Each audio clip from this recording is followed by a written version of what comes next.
હરે કૃષ્ણ માતાજી, તમે મ્યુટ છો, તમે અનમ્યુટ કરી લ્યો.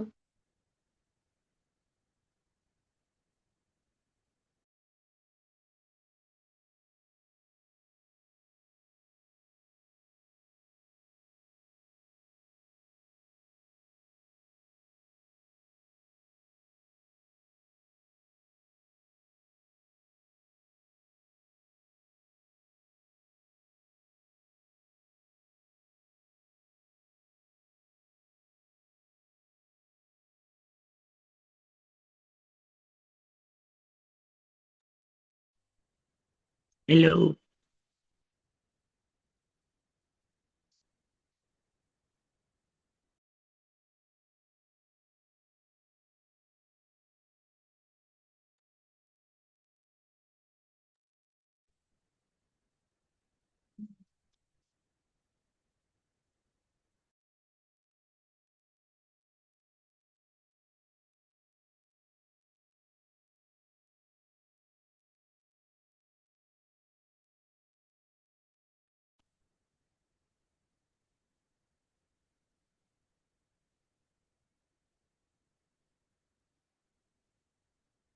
હરે કૃષ્ણ. અવાજ આવ્યો છે? હા માતાજી. હા. તો શ્રી શ્રી રાધા ગોવિંદના ચરણોમાં પ્રણામ કરીએ, એમના આશીર્વાદ લઈએ અને આપણા ક્લાસમાં મંગલતાને વધાવીએ. ઓમ અજ્ઞાન તિમિરાંધસ્ય જ્ઞાનાંજન શલાકયા ચક્ષુરુન્મિલિતમ યેન તસ્મૈ શ્રી ગુરવે નમઃ. શ્રી ચૈતન્ય મનોભીષ્ટમ સ્થાપિતમ યેન ભૂતલે સ્વયં રૂપઃ કદા મह्यं દદાતિ સ્વપદાન્તિકમ. વંદેહમ શ્રી ગુરો श्रीगुरून् वैष्णवांश्च श्रीरूपं साग्रजातं सहगण रघुनाथान्वितं तं सजीवं साद्वैतं सावधूतं परिजनसहितं कृष्णचैतन्यदेवं श्रीराधा कृष्णपादान् सहगण ललिता श्रीविशाखान्वितांश्च हे कृष्ण करुणा सिन्धो दीनबन्धो जगत्पते गोपेश गोपिकान्त राधाकान्त नमोऽस्तुते तप्त काञ्चन गौराङ्गी राधे वृन्दावनेश्वरी वृषभानुसुते देवी प्रणमामि हरिप्रिये. वाञ्छाकल्पतरुभ्यश्च कृपा सिन्धुभ्य एव च पतितानां पावनेभ्यो वैष्णवेभ्यो नमो नमः. जय श्री कृष्ण चैतन्य प्रभु नित्यानंद श्री अद्वैत गदाधर श्रीवासादि गौर भक्त वृंद. બધા સાથે બોલશું. હરે કૃષ્ણ કૃષ્ણ કૃષ્ણ હરે હરે હરે રામ રામ રામ રામ હરે હરે. સર્વેને હરે કૃષ્ણ. શિલા હરે કૃષ્ણ માતાજી. પ્રભુપાદની હરે હરે કૃષ્ણ કૃષ્ણ. માતાજી. હરે કૃષ્ણ. શિલા પ્રભુપાદની જય જય. પતાકા ગુરુ સ્વામી મહારાજની જય.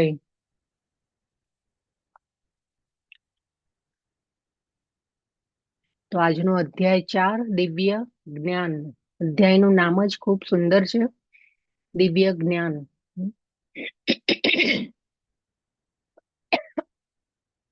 તો ગઈકાલના અધ્યાયમાં આપણે જોયું કે ભગવાને અર્જુનજીને કહ્યું કે કર્મ તો કરવું જ પડશે. હા, સંન્યાસ લઈ અને જંગલમાં જઈ અને તું રહી નહીં શકે. ભગવાને સમજાવ્યું કે તારો સ્વભાવ ક્ષત્રિયનો છે, તેથી તું તારો સ્વધર્મ નિભાવ, યુદ્ધ કર. એ પછી ગઈકાલના અધ્યાયમાં ભગવાને એ પણ સમજાવ્યું કે બુદ્ધિયોગ એટલે કે જ્ઞાનયોગ સમજાવીને ભગવાને કહ્યું કે યુદ્ધ લડવાનું કાર્ય તું મારામાં મનને એકાગ્ર કરીને કર તો તું સફળ થઈશ, અને ફળની ચિંતા છોડી દે. એ રીતે ભગવાને સમજાવ્યું કે કર્મ જ્ઞાન દ્વારા જો કરવામાં આવે તો એ કાર્ય સફળ થાય છે. આપણે જે કંઈ પણ કર્મ કરીએ એ નોલેજ સાથે, વિથ નોલેજ કરીએ તો એ કર્મ જે છે એ આપણા સફળ થાય છે. તો મન અને ઇન્દ્રિયોને વશમાં કરી શકો છો જ્ઞાનના આધાર પર. તો એ જ્ઞાનને આજે ભગવાન સમજાવવાના છે. આજના અધ્યાયમાં પોતાના સ્વરૂપનું ભગવાન ઓળખાણ કરાવવાના છે. ભગવાન કહે છે કે હું કોણ છું, હું કેવી રીતે ભગવાન છું અને આ જ્ઞાનને પ્રેક્ટિકલી જીવનમાં આપણે કેવી રીતે એપ્લાય કરવાનું છે એ ભગવાન આપણને સમજાવવાના છે આજના અધ્યાયમાં. તો આપણે વિચારીએ કે ભગવાનના વિષયમાં જાણવાની કેમ આવશ્યકતા છે? કેમ જાણવા જોઈએ ભગવાનને? કોઈ કહેશે આપણે ભગવાનને કેમ જાણવા જોઈએ?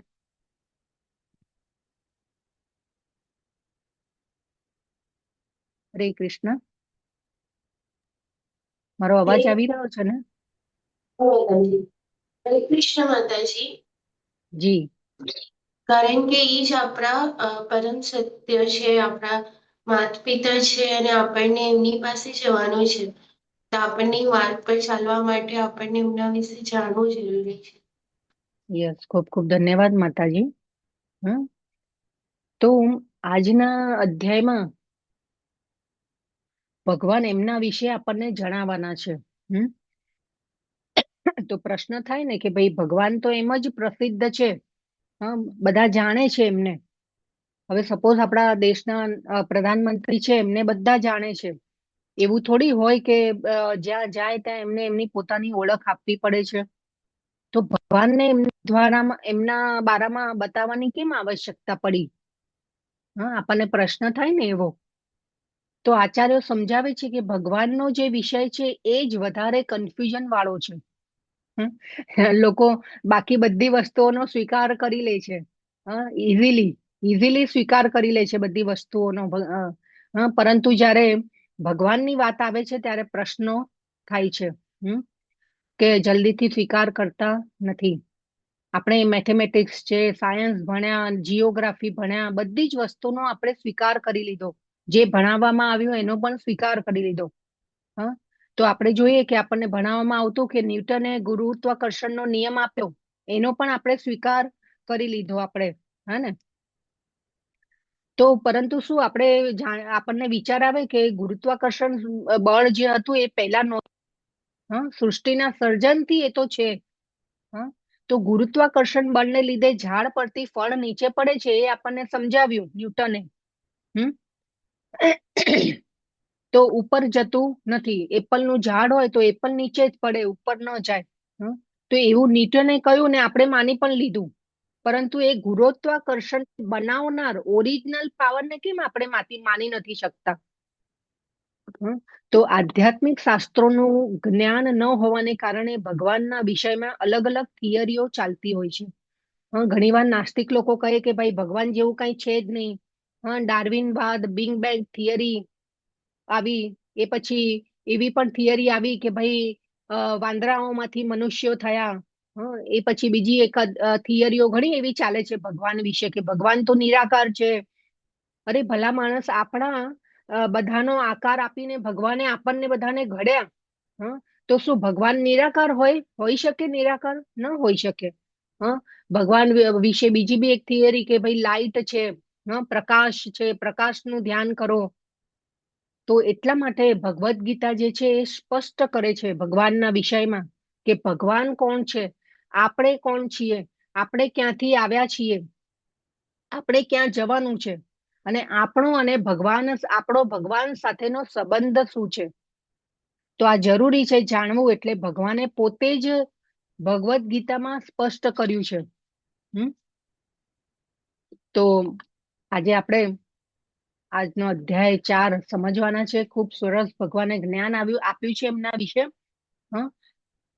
તો 1 થી 10 શ્લોકમાં ભગવાન પોતાની ઓળખાણ બતાવે છે. ખૂબ સુંદર શ્લોકો દ્વારા ભગવાને એમની ઓળખાણ કરાવી છે આપણને. તો આ પહેલો વિભાગ છે. એ પછી 11 થી 15 શ્લોકમાં બતાવવામાં આવ્યું છે કે આપણને જ્ઞાન મળી ગયું.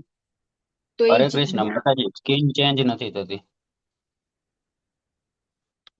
મારી તો થઈ ગઈ. ના, આમાં નથી દેખાતી માતાજી. માતાજી, એક જ સ્ક્રીન શેર કરી છે તમે એન્ટાયર સ્ક્રીન શેર કરો.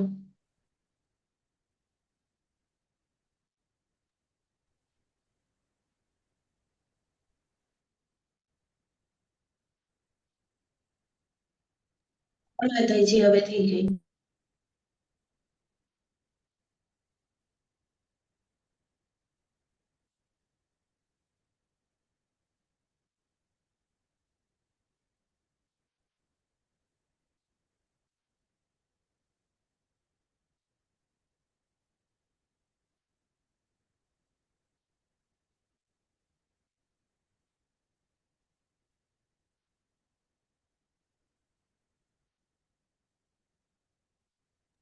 હા માતાજી, હવે થઈ ગઈ.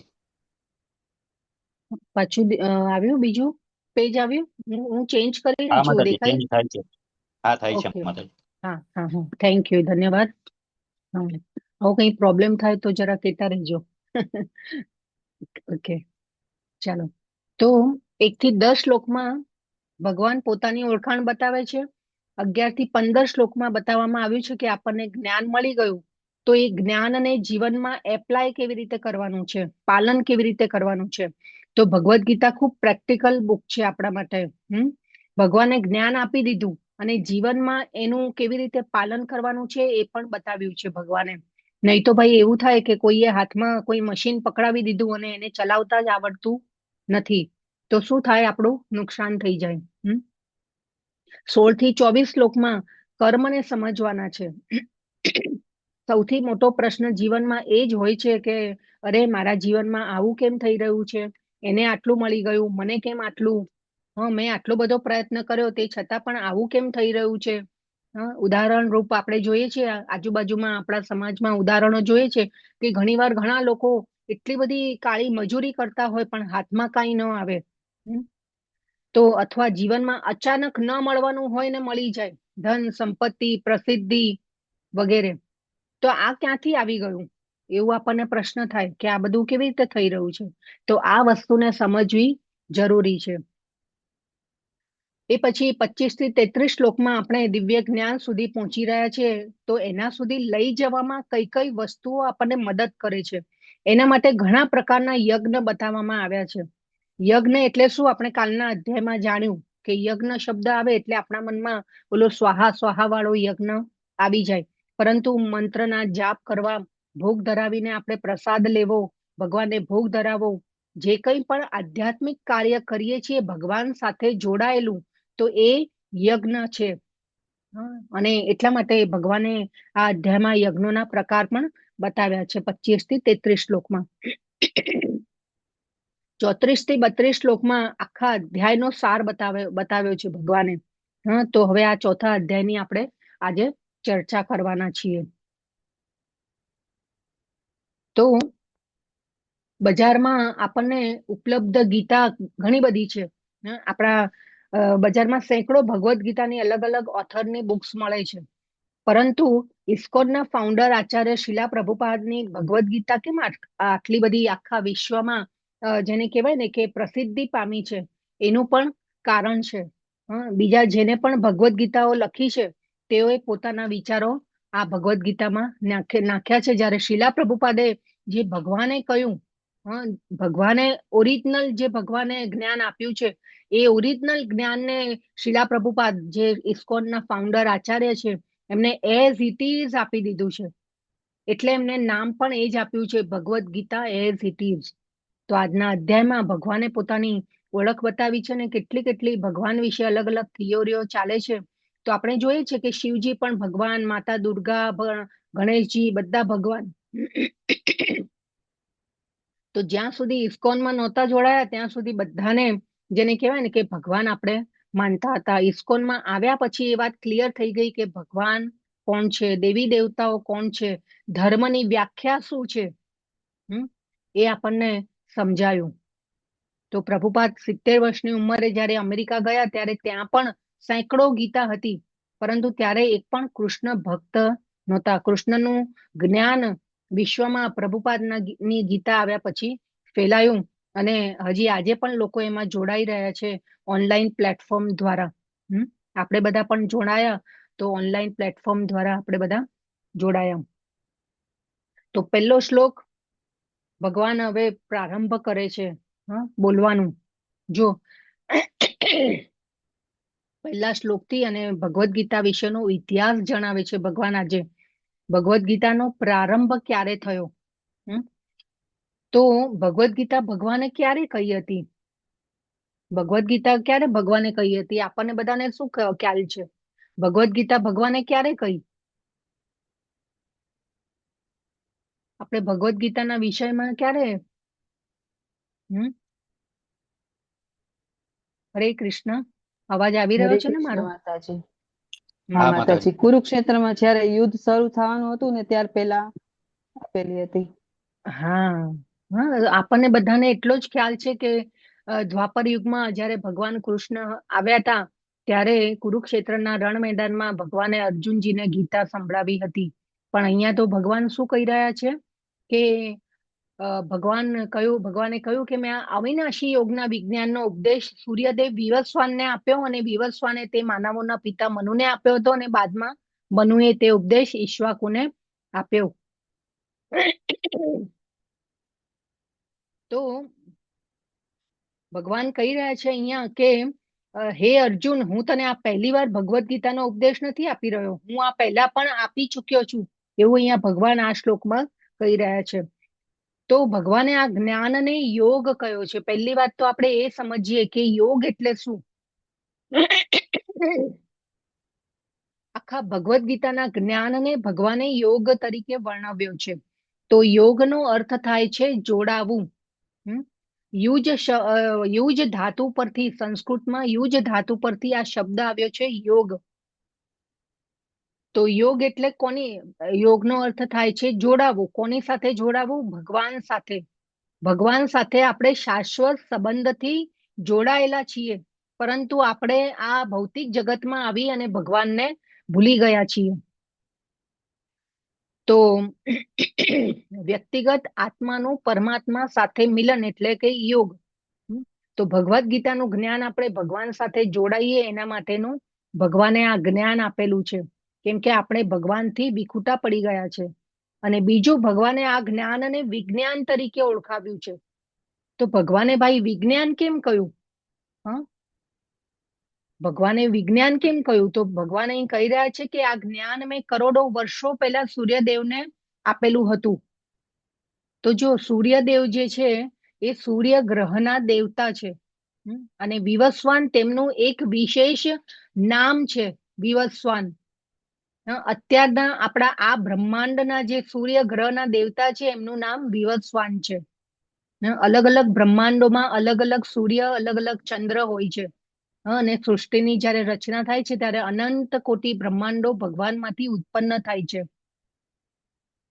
અને અલગ અલગ, જેને કહેવાય ને કે અલગ અલગ બ્રહ્માંડોમાં અલગ સૂર્ય, અલગ ચંદ્ર, અલગ શિવજી, અલગ બ્રહ્માજી, અનંત કોટી બ્રહ્માજીઓ છે, અનંત કોટી શિવજી છે.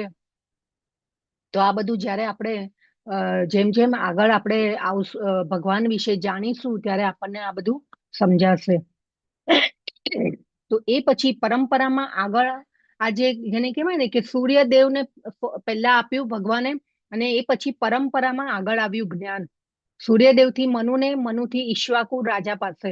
રાજા ઈક્ષ્વાકુ જે હતા એ રઘુકુળ વંશના રાજા હતા, જે કુળમાં જયારે ભગવાને રામ તરીકે પ્રગટ થયા હતા. આ પૃથ્વી ઉપર અવતાર લીધો હતો ભગવાને રામ તરીકે. તો એ પછી આપણે જોઈએ કે તો વિજ્ઞાન કેમ કહ્યું ભગવાને આ જ્ઞાનને? તો બે શબ્દો છે, જ્ઞાન અને વિજ્ઞાન. તો જ્ઞાન એટલે થિયરોટિકલ જ્ઞાન, અને વિજ્ઞાન એટલે થિયરોટિકલ જ્ઞાનનું પ્રેક્ટિકલ એપ્લિકેશન, એટલે એ વિજ્ઞાન. તો ભગવદ્ ગીતાના જ્ઞાનને વાસ્તવિક જીવનમાં આપણે પ્રેક્ટિકલ ઉતારવાનું છે. તો એટલા માટે એને ભગવાને આ જ્ઞાનને આપણા જીવનમાં ઉતારીને આપણે જીવનમાં એને એપ્લાય કરવાનું છે. એટલા માટે ભગવાને આ જ્ઞાનને વિજ્ઞાન કહ્યું છે. વિજ્ઞાન એટલે વિકાસ કરવા યોગ્ય જ્ઞાન. તો અર્જુનજી કરોડો વર્ષો પહેલા આ જ્ઞાન આપેલું છે એવું ભગવાન કહે છે. અને આ જ્ઞાન કેવું છે? અવ્યયમ, અવિનાશી છે, શાશ્વત છે. શ્લોકમાં શબ્દ છે અવ્યયમ. ઇમમ વિવસ્વતે યોગમ પ્રોક્તવાનહમ અવ્યયમ. તો ભગવદ્ ગીતાનું જ્ઞાન કેવું છે? શાશ્વત કાળથી ઉપલબ્ધ છે, ભગવાને કહ્યું, આજે જણાવ્યું આપણને. બીજું એ છે કે આ ભગવદ્ ગીતાના શ્લોકોમાં જ્યાં જ્યાં પણ ભગવાન બોલ્યા છે ત્યાં ત્યાં શ્રી ભગવાન ઉવાચ આવે છે. ક્યાંય માધવ ઉવાચ, કૃષ્ણ ઉવાચ, ગોવિંદ ઉવાચ, ઋષિકેશ ઉવાચ નથી આવતું. તો આપણે બીજા અધ્યાયમાં જોઈ ગયા કે ભગવાન કોને કહેવાય. તો વ્યાસદેવજીએ ભગવદ્ ગીતાને જયારે લિપિબદ્ધ કર્યું, લખાણ કર્યું એનું, ભગવાને તો કુરુક્ષેત્રના યુદ્ધ મેદાનમાં ભગવાને ભગવદ ગીતા કહી દીધી, પરંતુ કોણે લિપિબદ્ધ કરી છે? વ્યાસદેવજીએ લિપિબદ્ધ કરી છે, એનું લખાણ કર્યું છે. અને એમને દર્શાવ્યું કે ભગવાન ઓનલી એન્ડ ઓનલી ભગવાન કોણ છે? શ્રી કૃષ્ણ જ છે. અને આ વાતને એમને આ ભગવદ ગીતામાં જ્યાં પણ ભગવાન બોલ્યા છે ત્યાં શ્રી ભગવાન ઉવાચ કર્યું છે. અને એમને સાબિત કરી દીધું કે ભાઈ ભગવાન શ્રી કૃષ્ણ જ છે, ભગવાન એક જ છે, શ્રી કૃષ્ણ. હા, તો વ્યાસદેવજી સ્વયં કોણ હતા? ભગવાનના શક્ત્યાવેશ અવતાર હતા. તો આ શ્લોક ખૂબ મહત્વનો હતો આપણા માટે. તો ભગવદ ગીતાનો હવે ઇતિહાસ આપણે જોઈ રહ્યા છીએ અત્યારે. તો ભગવાને આ વંશાવલી આપણને કેમ કહી? એનો જવાબ હવે બીજા શ્લોકમાં ભગવાન આપે છે. ભગવાને કહ્યું આ જ્ઞાન હું આપી ચૂક્યો છું અર્જુન, પરંતુ ધીરે ધીરે આ જ્ઞાન શું થયું? લુપ્ત થતું ગયું. આપણે ભૌતિક જગતમાં પણ જોઈએ છીએ કે સ્કૂલ કોલેજમાં આપણે ભણતા હતા, ત્યારે 5-5 વર્ષે બુક્સ બદલાતી રહેતી, હે ને? કોર્સ નવા આવે. ઘણીવાર હું તો ભણતી ને ત્યારે એવું હતું. અત્યારની સિચ્યુએશન શું છે ખ્યાલ નથી મને. તો ઘણીવાર આપણે ભણી લઈએ ને પછી આપણી ભણેલી જે બુક્સ હોય એ આપણાથી નીચેના સ્ટાન્ડર્ડ વાળાને આપવામાં આવે અને એ લોકો પાછા એની સાથે ભણે એ સ્ટાન્ડર્ડમાં. અને 2-5 વર્ષ પછી આખો કોર્સ ચેન્જ થાય એટલે નીચેના સ્ટાન્ડર્ડ વાળા નિશાસા નાખે કે ભાઈ આ વર્ષે બુક્સ નવી લેવી પડશે અને ખર્ચો કરવો પડશે. હા, તો ઘણીવાર આપણે આ ભૌતિક જગતમાં પણ આ વસ્તુ જોઈએ છીએ. તો આપણે ઘણી એવી પ્રથાઓ પણ જોઈએ છીએ કે એ બધી લુપ્ત થતી જાય છે. તો સેમ વે અહીં ભગવાન કહે છે કે આ જ્ઞાન પણ લુપ્ત થતું ગયું. બીજું ભગવાન કહે છે કે આ જ્ઞાન રાજર્ષિઓ માટે હતું. એક રાજા બીજાને આપે, બીજા ત્રીજાને આપે અને પરંપરા ચાલતી હતી. એવી રીતે રાજ ઋષિઓની પરંપરા ચાલતી હતી. અને વૈદિક કાળમાં રાજા એટલે આખી પૃથ્વીના રાજાઓ હતા. આપણે ગઈકાલે ભરત મહારાજનું ઉદાહરણ પણ જોયું હતું. વૈદિક કાળમાં રાજા એટલે આખી પૃથ્વીના રાજા, સમ્રાટ કહેવાતા. તો રાજાઓ આ જ્ઞાન લઈને આ ભગવદ ગીતાનું જ્ઞાન લઈને તેમની પ્રજા અને રાજ્યમાં વ્યવસ્થા અને સમાજમાં વ્યવસ્થા જળવાઈ રહે એના માટે આ જ્ઞાન હતું. પરંતુ ભગવાન કહે છે કે કાળક્રમે આ પ્રથા નષ્ટ થઈ ગઈ. યોગો નષ્ટ પરંતપ. હે પરંતપ, આ યોગ નષ્ટ થયેલો જણાય છે અત્યારે. તો એટલા માટે ભગવાને કુરુક્ષેત્રના રણ મેદાનમાં પસંદ કર્યું અર્જુનજીને ભગવદ ગીતા કહેવા માટે. આજકાલના આપણા નેતાઓ છે ને એમને પણ ભગવદ ગીતા વાંચવી જોઈએ. નાગરિકોનું, પ્રજાનું રક્ષણ ભગવાને કહ્યું એ પ્રમાણે કરી શકે. નહીં તો બધા પોતાના અત્યારે જેને કહેવાય ને કે કેટલું બધું પોલિટિક્સ ચાલી રહ્યું છે. બધા એવા નથી હોતા, પરંતુ આપણે અત્યારે જોઈ રહ્યા છીએ કે કેવી સિચ્યુએશન છે. તો ગઈકાલના અધ્યાયમાં જોયું આપણે કે કામ રૂપી ઈચ્છાઓ રૂપી શત્રુને આપણે પરાસ્ત કરી એ લોકો શાસન કરી શકે એના માટે આ ભગવદ ગીતાનું જ્ઞાન આપેલું હતું ભગવાને કે ભાઈ જીવન રૂપી મૂલ્યને સમજી શકે. તો રાજાઓનું કર્તવ્ય હતું એ હતું કે પોતે તો આધ્યાત્મિક પ્રગતિ કરે, સાથે સાથે પોતાની પ્રજા પણ આધ્યાત્મિક પ્રગતિ કરી શકે અને આધ્યાત્મિક જીવન જીવે એ ધ્યેય હતો વૈદિક કાળમાં રાજાઓનો. અને મનુષ્ય જીવનનો સાચો ઉદ્દેશ્ય જે છે એ રાજા પોતાની પ્રજાને સમજાવી શકે એટલા માટે આ જ્ઞાન આપવામાં આવતું. તો ગઈકાલના અધ્યાયમાં આપણે જનક રાજાનું દ્રષ્ટાંત પણ જોયું હતું કે જનક રાજા છે એ એમને કેવી રીતે રાજ્ય કર્યું અને ખૂબ સુંદર રીતે એમને પોતાનું કર્તવ્ય નિભાવ્યું. તો ભગવાને એ શ્લોક દ્વારા ઉદાહરણને સમજાવ્યું હતું. ભગવદ ગીતાનું જ્ઞાન જે છે એ શાશ્વત જ્ઞાન છે, અવિનાશી જ્ઞાન છે અને માનવ સમાજમાં કરોડો વર્ષોથી આ જ્ઞાન આપેલું છે ભગવાને. અને આ ચાલે છે ભગવદ ગીતાનું જ્ઞાન. એવું નથી કે ભગવાન દ્વાપર યુગમાં આવ્યા અને એમને પહેલી વાર આ ભગવદ ગીતાનું જ્ઞાન આપેલું છે. તો ભગવાને આ શ્લોકમાં પરંપરા શબ્દ આપેલો છે કે આ જ્ઞાનને ઓથોરાઇઝ પદ્ધતિથી લેવાનું છે એવું ભગવાન આપણને સમજાવે છે. એવમ પરંપરા પ્રાપ્તમ, કે આ જ્ઞાનને કઈ રીતે લેવું જોઈએ ભગવાન હવે સમજાવશે. તો આપણે આ પરંપરા દ્વારા આપણે જો જ્ઞાન લઈએ છીએ તો આપણે સાચા રાહ ઉપર ચાલીએ છીએ એવું અહીંયા ભગવાન કહે છે. તો ભગવાને આ જ્ઞાનને લેવા માટે ઓથોરાઇઝ પદ્ધતિ બનાવી છે. આ જ્ઞાનને પરંપરામાં જ જાણવું જોઈએ તો સાચી દિશામાં આગળ વધાય. જેવી રીતે આપણે દીકરી કે દીકરાનું સગું કરવાનું હોય તો કેટલી તપાસ કરીએ છીએ. ક્યાંય કોઈ સર્જરી કરાવવાની હોય તો ડોક્ટરના બારામાં પણ આપણે કેટલી જેને કહેવાય ને કે શોધખોળ કરીએ છીએ અને એ પછી આપણે આગળ વધીએ છીએ.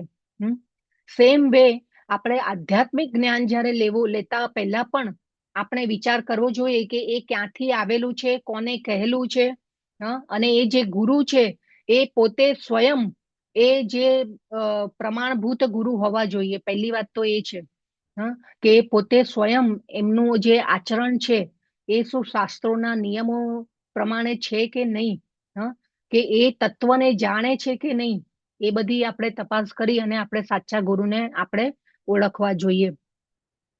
ઇવન આપણે ઘરમાં પણ કોઈ પ્રોડક્ટ લેવા જઈએ બજારમાં તોય એ કંપની કેવી છે, મેન્યુફેક્ચરિંગ એક્સપાયરી ડેટ જોઈએ છીએ, કેટલી પૂછપરછ કરીએ છીએ. તો પછી આપણે આધ્યાત્મિક જ્ઞાન લેતા પહેલા આ જ્ઞાન કઈ પરંપરામાં આવેલું છે એ જાણવું જોઈએ એવું અહીંયા ભગવાન આ શ્લોક દ્વારા આપણને સમજાવ્યું, બીજા શ્લોક દ્વારા. નહીં તો આજકાલ ઘણા બધા એવા ગુરુઓ બની બેઠા છે અને ભોળી પ્રજાને લૂંટે છે. અને ઘણા ગુરુઓ આપણે જોઈએ છીએ કે જેલના સળિયા પાછળ પણ છે અત્યારે. આ બધું આપણે સમાજમાં જોઈ રહ્યા છીએ કે અત્યારે કેવું વાતાવરણ ચાલી રહ્યું છે. ઘણા તો ગુરુઓએ એવું પણ સાંભળ્યું છે કે ભાઈ તમે આ સમોસા ખાઓ, સમોસું ખાશો તો તમારું આ ભલું થઈ જશે, તમારું બધું જે બી તમારી ઈચ્છાઓ છે એ બધી પૂરી થઈ જશે. તો આ બધું આપણે જોઈ રહ્યા છીએ. તો આપણે પરંપરામાં આવેલું જ્ઞાન આપણે લેવું જોઈએ. તો આ જે ભગવાનનું જ્ઞાન છે, આપણે કઈ પરંપરામાં છીએ ને આપણે અત્યારે કઈ પરંપરાથી જ્ઞાન લઈ રહ્યા છીએ એ પણ આપણે આજે જાણીશું. તો ભગવાનનું જ્ઞાન છે એ 4 અલગ અલગ પરંપરામાં આવેલું છે. તો પહેલું છે બ્રહ્મ માધ્વ ગૌડીય સંપ્રદાય, બ્રહ્માજી. તો ઇસ્કોનની સંસ્થા જે છે એ બ્રહ્મ માધ્વ ગૌડીય સંપ્રદાય તરીકે ઓળખાય છે અને એમાં માધવાચાર્ય ગુરુ તરીકે આવ્યા.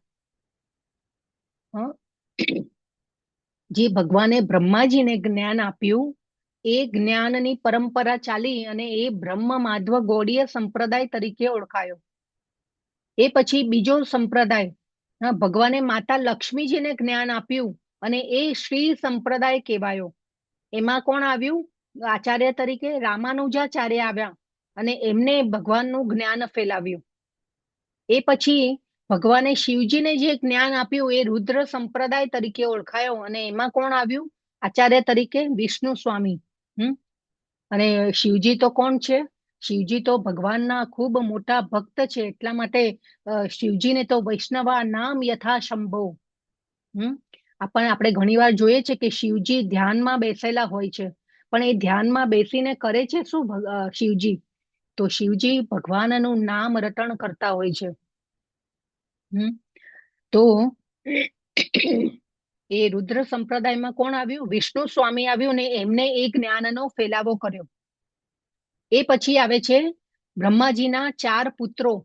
સૃષ્ટિના સર્જન પહેલા જે 4 પુત્રો જે પ્રગટ થયા હતા, 4 કુમારો, તો ભગવાને એમને જે જ્ઞાન આપ્યું અને એમને જે ભગવાન વિશેનું જ્ઞાન મળ્યું એ એમને ફેલાવ્યું અને એ કુમાર સંપ્રદાય તરીકે ઓળખાયો. તો એમાં આચાર્ય આવ્યા નિમ્બાર્કાચાર્ય અને એમને આ ભગવાન વિશેનું જ્ઞાન ફેલાવ્યું. હવે ઘણીવાર ભગવાન અવતાર લે છે ધર્મની સ્થાપના માટે અને કોઈ વાર એમના પાર્ષદોને મોકલે છે. તો આ બધા જે આપણે જોઈએ છીએ કે માધવાચાર્ય, વિષ્ણુજાચાર્ય, રામાનુજાચાર્ય, એ બધા ભગવાનના પાર્ષદો છે અને ભગવાનની આજ્ઞાથી આ અલગ અલગ બ્રહ્માંડોમાં આ ભગવાનના જ્ઞાનને ફેલાવવા માટે નીકળે છે. તો આ બધા જે આચાર્યો આવ્યા એમને આ ભગવાનનો સંદેશ ફેલાવ્યો. અને આપણે જોઈએ છે કે આ આપણી પરંપરા જે છે બ્રહ્મ માધવ ગૌડીય ઇસ્કોનની જે પરંપરા ચાલે છે એ પરંપરા કઈ રીતે ચાલે છે? તો સૌ પ્રથમ ભગવાન શ્રી કૃષ્ણ, એ પછી ભગવાન કૃષ્ણથી બ્રહ્માજી પ્રગટ થયા, બ્રહ્માજીથી નારદજી, નારદજીથી વ્યાસદેવજી, વ્યાસદેવજીથી માધવાચાર્ય, માધવાચાર્યથી પદ્મનાભ, એ પછી જેને કહેવાય ને કે નરહરિ. તો આ રીતે આખી પરંપરાના જો આપણે ફોટા આપેલા છે. અને છેલ્લે આપણા શીલા પ્રભુપાદ જે છે, ઇસ્કોનના જે ફાઉન્ડર આચાર્ય જે છે, એ 32મા નંબર ઉપર આવે છે. અને જો અહીંયા 22મા નંબર ઉપર લોર્ડ ચૈતન્ય નો ભગવાનનો ફોટો છે, કે આ પરંપરામાં જાતે ભગવાન પોતે આવ્યા.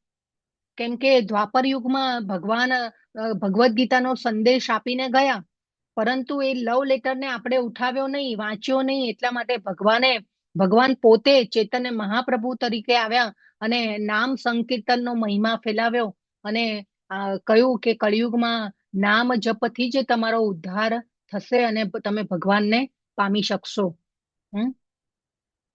તો છેલ્લે આપણે શીલા પ્રભુપાદ 32મા નંબર ઉપર આવે છે ને. આ રીતે એકદમ સચોટ જ્ઞાન આપણી પાસે આવેલું છે. ભગવાનનું સાચી રીતે જ્ઞાન આપણી પાસે આ ઇસ્કોન પરંપરામાં આવેલું છે. અને એટલે આપણે આને ભગવાનની કૃપા માનવી જોઈએ. અને આપણે પ્રભુપાદના સંઘમાં આવી ગયા છે, એ આપણે એટલા માટે આપણે ભગવાન પ્રત્યે અને આ શીલા પ્રભુપાદ પ્રત્યે આપણે કૃતજ્ઞતા દાખવવી જોઈએ, કે આપણને સચોટ જ્ઞાન મળી રહ્યું છે. નહીં તો આપણે કોઈ એવા સંઘમાં આવી જઈએ તો આપણે જેને કહેવાય ને કે આપણે સાચી દિશામાં આગળ વધી શકતા નથી. તો આ ષડ ગોસ્વામીઓ છે: શ્રીલ રૂપ ગોસ્વામી, શ્રી રઘુનાથ દાસ ગોસ્વામી, રઘુનાથ ભટ્ટ ગોસ્વામી, શ્રીલ સનાતન ગોસ્વામી, ગોપાલ ભટ્ટ ગોસ્વામી અને શ્રીલ જીવ ગોસ્વામી. તો આ ષડ ગોસ્વામી તરીકે ઓળખાય છે. ઇસ્કોન પરંપરામાં આ બધા આચાર્યો થઈ ગયા, ખૂબ ઉચ્ચ કોટીના ભક્તો છે. આ બધાના ખાલી આપણે નામ ઉચ્ચાર કરીએ ને તો પણ આપણી ચેતના શુદ્ધ થાય છે. આપણી જે કોન્શિયસનેસ જે છે, ખાલી નામ આવા ભક્તોના નામ ઉચ્ચાર કરીએ ત્યારે આપણી કોન્શિયસનેસ પણ ડેવલપ થાય છે. તો આ ખૂબ મહત્વનું છે. ત્રીજા શ્લોકમાં ભગવાને કહ્યું કે અર્જુન, હે અર્જુન, આ જ્ઞાન તને હું પુનઃ કહી રહ્યો છું. કેમ કહી રહ્યો છું? કેમ કે તું મારો ભક્ત છે અને સખા છે. ભક્તો સી મેં સખા ચેતી. તો ભગવાન સમજાવે છે, ભગવદ ગીતાને સમજવા યોગ્યતા જોઈએ. શું યોગ્યતા જોઈએ? ભગવાન આપણને સમજાવે છે. ભગવાને 2 યોગ્યતા સમજાવી. એક ભક્ત થવું જોઈએ અને બીજું સખા. ભક્ત અને સખા 2 શબ્દ ભગવાને યુઝ કર્યા. તો મતલબ એક ભગવાનના ભક્ત થવું જોઈએ અને ભગવાન સાથે એક વિશેષ સંબંધ હોવો જોઈએ. ત્યારે આપણે ભગવદ ગીતાને આપણે સમજી શકીએ. તો આપણે ભગવદ ગીતાના જ્ઞાનને ક્યારે સમજી શકીએ એ ભગવાને આપણને બતાવ્યું. ભક્ત થયા વગર ભગવદ ગીતાને સમજવું અઘરું છે. એવું થાય કે આપણે મધની બોટલ જે છે અને એને ખાવું હોય તો એને બહારથી જ આપણે ચાટી રહ્યા છે. તો આપણે જો બહારથી આપણે ચાટીએ તો પછી એનો સ્વાદની ખબર આપણને પડશે નહીં. તો બરાબર સ્વાદ લેવો હોય તો એને ખોલીને પછી આપણે એને મોંમાં મૂકવું પડે. તો ભક્ત બન્યા વગર ભગવદ ગીતાને સમજવી એ મધની બોટલને બહારથી ચાટવા બરાબર છે. તો ભક્તમાં ભગવાન સાથે ભક્તનો ભગવાન સાથે આપણો સંબંધ હોવો જોઈએ. ભગવાન આપણે બધા ભગવાનના દાસ છીએ. પહેલો સંબંધ તો એ જ છે કે આપણે ભગવાનના દાસ છીએ. તો ભક્તિમાં ભગવાન સાથે આપણો સંબંધ હોવો જોઈએ. કા દાસ હોવા જોઈએ, કા મિત્ર હોવા જોઈએ. માતા પિતા પ્રેમીના રૂપમાં ભગવાન સાથે આપણે સંબંધ સ્થાપિત કરી શકીએ છીએ.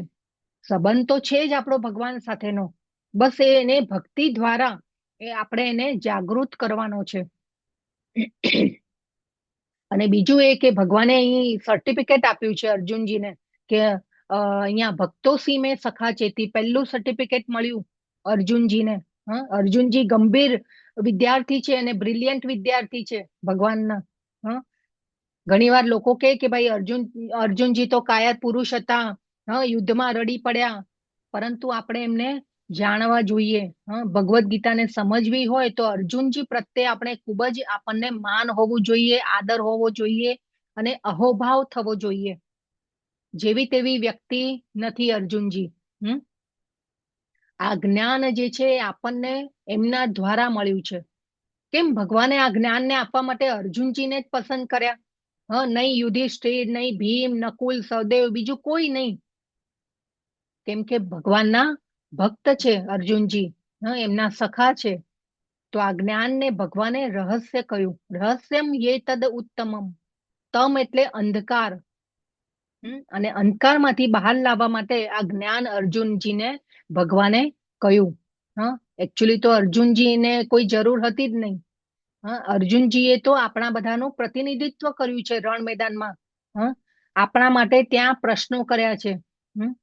ભગવાને યોગ માયામાં મૂક્યા છે અર્જુનજીને આ જ્ઞાનને આપવા માટે. બાકી અર્જુનજીને કોઈ જરૂર હતી નહીં. તેઓ તો ભગવાનના પાર્ષદ છે અને દરેક અવતારમાં તેમની સાથે આવે છે. જ્યારે સૂર્યદેવને ગીતા કહી હતી ત્યારે પણ અર્જુનજી ભગવાનની સાથે હતા. તો એ આપણે સમજવાનું છે. હર એક અવતારમાં ભગવાનની સાથે તેઓ હોય છે. બીજા કયા અવતારમાં ભગવાનની સાથે હતા? કોઈને ખ્યાલ છે? હરે કૃષ્ણ. હરે કૃષ્ણ. નર નારાયણ. નર નારાયણ. યસ, ખૂબ ખૂબ ધન્યવાદ બધાનો. તો ભગવાન, તો હવે જુઓ, હવે ચોથા શ્લોકમાં અર્જુનજીએ બહુ ધ્યાનથી સાંભળી રહ્યા છે. અર્જુનજીનો પ્રશ્ન આવ્યો ફરીથી. બહુ ધ્યાનથી સાંભળવાનું આ જેને કહેવાય ને કે મહત્વ છે, ધ્યાનથી સાંભળવું. એટલા માટે ધ્યાનથી સાંભળે છે એટલે પ્રશ્ન કર્યો છે. અર્જુનજીએ વિચાર્યું અને કહ્યું કે ભાઈ હે કૃષ્ણ, એક મિનિટ ઉભા રહો. ઉભા રહો, થોભી જાઓ. તમે કહ્યું આ જ્ઞાન કરોડો વર્ષો પહેલા સૂર્યદેવને કહ્યું હતું, તો હું આને કેવી રીતે સમજું? તમે તો અહીં મારી સાથે ઉભા છો. તમે અને હું સાથે સાથે મોટા થયા. અને અર્જુનજી અને કૃષ્ણનો સંબંધ શું હતો? કયા સંબંધથી જોડાયેલા હતા? માતા કુંતી અને કૃષ્ણ નો સંબંધ શું હતો? હા, મામા ફોઈના દીકરાઓ હતા, હે ને? તો આપણે તો અર્જુનજી કહે છે કે ભાઈ આપણે તો સમકાલીન છીએ, તો તમે આ જ્ઞાન ક્યારે આપ્યું? તો આપણે જોઈએ છે કે યુદ્ધ ટાઈમ પર ભગવાનની ઉંમર હતી 80 થી 85 વર્ષની હતી. લગભગ 125 વર્ષ સુધી ભગવાન આ ધરાતલ ઉપર રહ્યા. ભગવાન તો અર્જુનજીને એક સંશય થયો કે ભાઈ ભગવાન કેવી રીતે આ સૂર્યદેવને આપ્યું હશે જ્ઞાન. તો આ અર્જુનજીના જે સંશયો છે એ ખૂબ મહત્વના છે. કેમ કે અર્જુનજી જાણતા હતા કે આગળ આવવા વાળી પેઢીઓ પણ આ બધા પ્રશ્ન ઉઠાવશે ભગવાનના વિષયમાં. એટલે અર્જુનજી જાણે છે કે ભગવાન વિશે ભગવાન કરતા બીજું કોણ સારી રીતે કહી શકે. તો બીજું અર્જુનજી ઈચ્છતા પણ હતા કે ભગવાન એમના વિષયમાં બોલે. તરત જ ભગવાને કહેવાનું શરૂ કર્યું. અને જેવો આ પ્રશ્ન કર્યો એટલે ભગવાને એમના વિષયમાં કહેવાનું શરૂ કર્યું. ભગવાન હવે શું કહે છે એ આપણે આગળ જોઈએ. તો આ રીતે ભગવાને, જેને કહેવાય ને કે અર્જુનજી પૂછે છે કે તમે કેવી રીતે મારા સમકાલીન છો. તો આ ભગવદ્ ગીતા શાશ્વત છે અને અવિનાશી છે. એના માટે આપણે એક સમયનો ચાર્ટ જોવાનો છે, આપણે છેલ્લે જોઈશું. પણ અત્યારે પહેલા અધ્યાયને સમજી લઈએ. આ બધું આપણે સમજીશું છેલ્લામાં. આપણે અત્યારે એક રીતમાં ચાલી રહ્યો છે આપણો અધ્યાય, તો આપણે પહેલા અધ્યાયને સમજી લઈએ. તો 5મા શ્લોકમાં હવે જ્યારે અર્જુનજી આ સંશય કર્યો, તો અર્જુનજીના સંશયને દૂર કરવા ભગવાને બોલવાનું ચાલુ કર્યું. ફરીથી શ્રી ભગવાન ઉવાચ આવ્યું જો શ્લોકમાં. જ્યારે કૃષ્ણ બોલે છે ત્યારે ભગવાનની વાણી જે છે આપણા માટે બહુ જ શુભ હોય છે. વ્યક્તિ રૂપથી નહીં, પરંતુ પૂરા સમાજ, પૂરા રાષ્ટ્ર, પૂરી પૃથ્વી અને આખા બ્રહ્માંડ માટે ભગવાનની વાણી જે છે એ શુભકારી છે આપણા માટે. એટલા માટે હંમેશા ભક્તો જે છે એ ભગવાનની કહેલી વાણીને એમના હૃદયમાં સ્થાપિત કરે છે, અને આ વાક્યોની પૂજા કરે છે. શિલા પ્રભુપાદે ભગવાનની વાણીને, જેને કહેવાય ને કે માથે ચડાવી અને આ જ્ઞાનને ફેલાવ્યું. અર્જુનજી પણ ભક્ત છે, એટલે ખૂબ જ ઉત્સુક છે સાંભળવા માટે. તો આપણે જાણીએ છીએ કે કૃષ્ણ કોઈ સાધારણ મનુષ્ય નથી, ભગવાન દિવ્ય છે. ત્રણેય ગુણોથી પરે છે, આપણા જેવા સીમિત નથી. ભગવાન પાસે અનંત શક્તિઓ છે. તો ભગવાન કહે છે કે તારા અને મારા અનેક જન્મો થઈ ચુક્યા છે, એ મને યાદ છે, તને યાદ નથી અર્જુન. એ અંતર છે તારી અને મારી વચ્ચે, કે મને યાદ છે, તને યાદ નથી. તો જયારે સૂર્યદેવને જ્ઞાન આપ્યું હતું ત્યારે અર્જુનજી હાજર હતા, પરંતુ અર્જુનજી જીવાત્મા છે અને ભગવાન દિવ્ય છે, એટલા માટે અર્જુનજીને યાદ નથી, પરંતુ ભગવાનને યાદ છે. તો આના ઉપરથી એક વસ્તુ એ સ્પષ્ટ થાય છે કે જીવ ક્યારે પણ ભગવાન બની શકતો નથી. જીવ હંમેશા જીવ રહે છે, ભગવાન ભગવાન છે. જીવનું અલગ અસ્તિત્વ છે, ભગવાનનું અલગ અસ્તિત્વ છે. ઘણીવાર આપણે જુઓ એ પણ થિયરી ચાલે છે કે આપણે જ ભગવાન છીએ. ને આપણે સમાજમાં જોઈ રહ્યા છીએ કે ભગવાન નિરાકાર છે, ભગવાન તો છે જ નહીં, અને ભગવાન વિશે કેટલી થિયરીઓ ચાલી રહી છે. પરંતુ આ ભગવદ્ ગીતા જયારે સમજીએ ત્યારે આપણને આ બધું સમજાય છે. તો અત્યારે ભગવાનના નામે તો કેટલી બધી છેતરપિંડીઓ પણ ચાલી રહી છે. તો ભગવાન અર્જુનજીને ભગવાન સમજાવી રહ્યા છે. તો આપણે પણ ભગવાનના અંશ છીએ. આપણા પણ અનેક જન્મો અને કર્મોના હિસાબ પણ ભગવાનને ખબર હોય છે. પરમાત્મા તરીકે હૃદયમાં રહીને પણ બધું જોયા કરે છે. ભૂત ભવિષ્ય વર્તમાન ભગવાન આપણા બધું જ જાણે છે. અનંત બ્રહ્માંડોમાં અનંત જીવો છે, બધાનો હિસાબ કિતાબ ભગવાન પાસે હોય છે. પરંતુ આપણને ભગવાને ભૂલવાની શક્તિ આપેલી છે. ન આપી હોત તો શું થાત વિચારો. મારું કે મરું જેવી હાલતો અત્યારે સમાજમાં. બરાબર છે ને. તો બરાબર પ્લાનિંગ હોય છે ભગવાનનું, અને આપણા હૃદયમાં રહીને તમે બધા અત્યારે આ ભગવદ્ ગીતાના ક્લાસમાં જોડાયેલા છો. તો એ કેવી રીતે જોડાયેલા છો? કેમ કે પરમાત્મા તરીકે તમારા હૃદયમાં પણ ભગવાન બેઠેલા છે. અને તમને યાદ કરાવ્યું, તમે પૂર્વજન્મમાં તમે કેટલી ભક્તિ કરી હશે, ક્યાંથી અધૂરી છે તમારી ભક્તિ ખબર નથી, ભગવાનને ખબર છે. એટલા માટે તમારામાં શ્રદ્ધા જાગી અને તમે આ ભગવદ્ ગીતાના ક્લાસમાં જોડાયેલા છો. તો આ વસ્તુ ખૂબ મહત્વની છે. તો એટલા માટે અહીંયા ભગવાનને આપણે જાણવા જરૂરી છે. તો ભગવાન કૃષ્ણ કેવા છે? શાશ્વત છે, અજાત છે, ગોવિંદમ આદિ પુરુષમ. બ્રહ્માજીએ એમની પ્રાર્થનાઓમાં કહ્યું છે, ઈશ્વર પરમ કૃષ્ણ સચ્ચિદાનંદ વિગ્રહ અનાદિર આદિર ગોવિંદમ. તો ભગવાન કેવા છે? સૃષ્ટિનું જયારે સર્જન નહોતું થયું ત્યારે ભગવાન એકલા હતા, અને ભગવાને પછી જયારે ઈચ્છા કરી સૃષ્ટિનું સર્જન કરવાની, ત્યારે આ બધું સર્જન થયેલું છે. આપણે અત્યારે જે પ્રકૃતિ જોઈ રહ્યા છીએ એ ભગવાનનું સ્થૂળ ભૌતિક સ્વરૂપ છે. શ્રીમદ ભાગવતમના ક્લાસમાં આવો, અત્યારે સૃષ્ટિનું જે સર્જન ચાલી રહ્યું છે એના વિશે વાતો થઈ રહી છે, અને આપણે શ્લોકોને સમજી રહ્યા છીએ. તો બધા શ્રીમદ ભાગવતમના ક્લાસમાં પણ જોડાઈને રહેજો.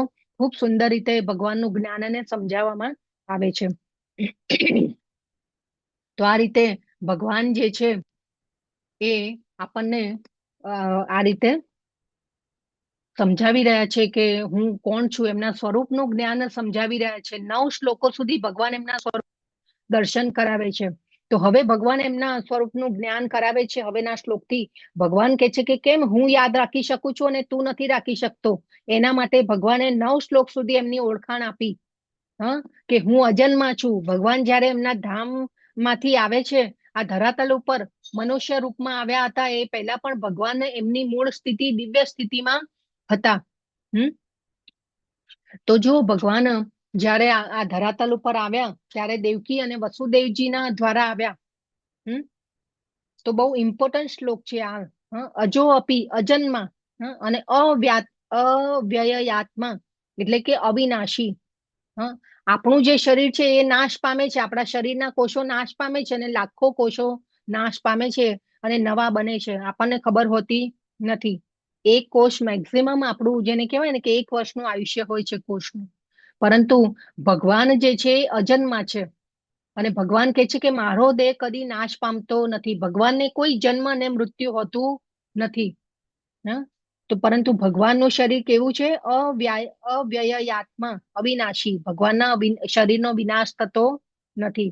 ભગવાન હંમેશા નવ યુવાન જેવા જ રહે છે. ભગવાનનું શરીર ક્યારે વૃદ્ધ, આપણે જોયું કે ભગવાનનો કોઈ દિવસ વૃદ્ધ થયેલો ફોટા જોયા? આપણે નથી જોયા. ભગવાન હંમેશા દિવ્ય છે.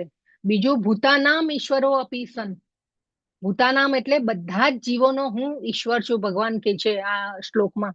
હા, તો આટલું જાણ્યા પછી આપણને ભગવાન પ્રતિ ભાવના અને લાગણી અને સન્માન થવું જોઈએ. ભગવાનને એમનું માર્કેટિંગ કરવાની જરૂર છે નથી જરૂર. હા, પરંતુ ભગવાન એમના વિશે કેટલા પ્રમાણ આપ્યા છે ભગવાને. આગળના અધ્યાયમાં પણ આવશે, આપણને વિશ્વરૂપ દર્શન કરાવ્યું છે ભગવાને, હા, ભગવદ ગીતા દ્વારા. ત્રીજું કીધું આ શ્લોકમાં, પ્રકૃતિમ સ્વામ અધિષ્ઠાય. હા, કે હું પ્રકૃતિનો અધિષ્ઠાતા છું, કંટ્રોલર છું. ભગવાન હંમેશા પ્રકૃતિના અધિષ્ઠાતા છે. આપણા હાથમાં પ્રકૃતિ છે નથી. ઋતુઓનો ફેરફાર, કેટલા જાતના ફ્રૂટ, શાકભાજી, વરસાદ, ઉનાળો, શિયાળો, જાત જાતના પશુ પક્ષીઓ અને મનુષ્ય, કેટલું અદ્ભુત પ્રકૃતિની રચના કરી છે ભગવાને. અને વળી મનુષ્ય તો જેને કહેવાય ને કે ભગવાનની ચડિયાતી શક્તિ છે. હા, આપણું મૃત્યુ ક્યારે થશે એનો કંટ્રોલ છે આપણી પાસે? નથી. આપણો જન્મ ક્યારે થશે એનો કંટ્રોલ છે આપણી પાસે? નથી. પરંતુ ભગવાન છે એ કંટ્રોલર છે. સંભવામી આત્મ માયા, હું કેવી રીતે આવું છું? હું મારી માયા, મારી ઈચ્છાથી આવું છું. હા, તો વસુદેવજી અને દેવકીજીનું ચિત્ર અહીંયા આપણે જોઈ રહ્યા છીએ.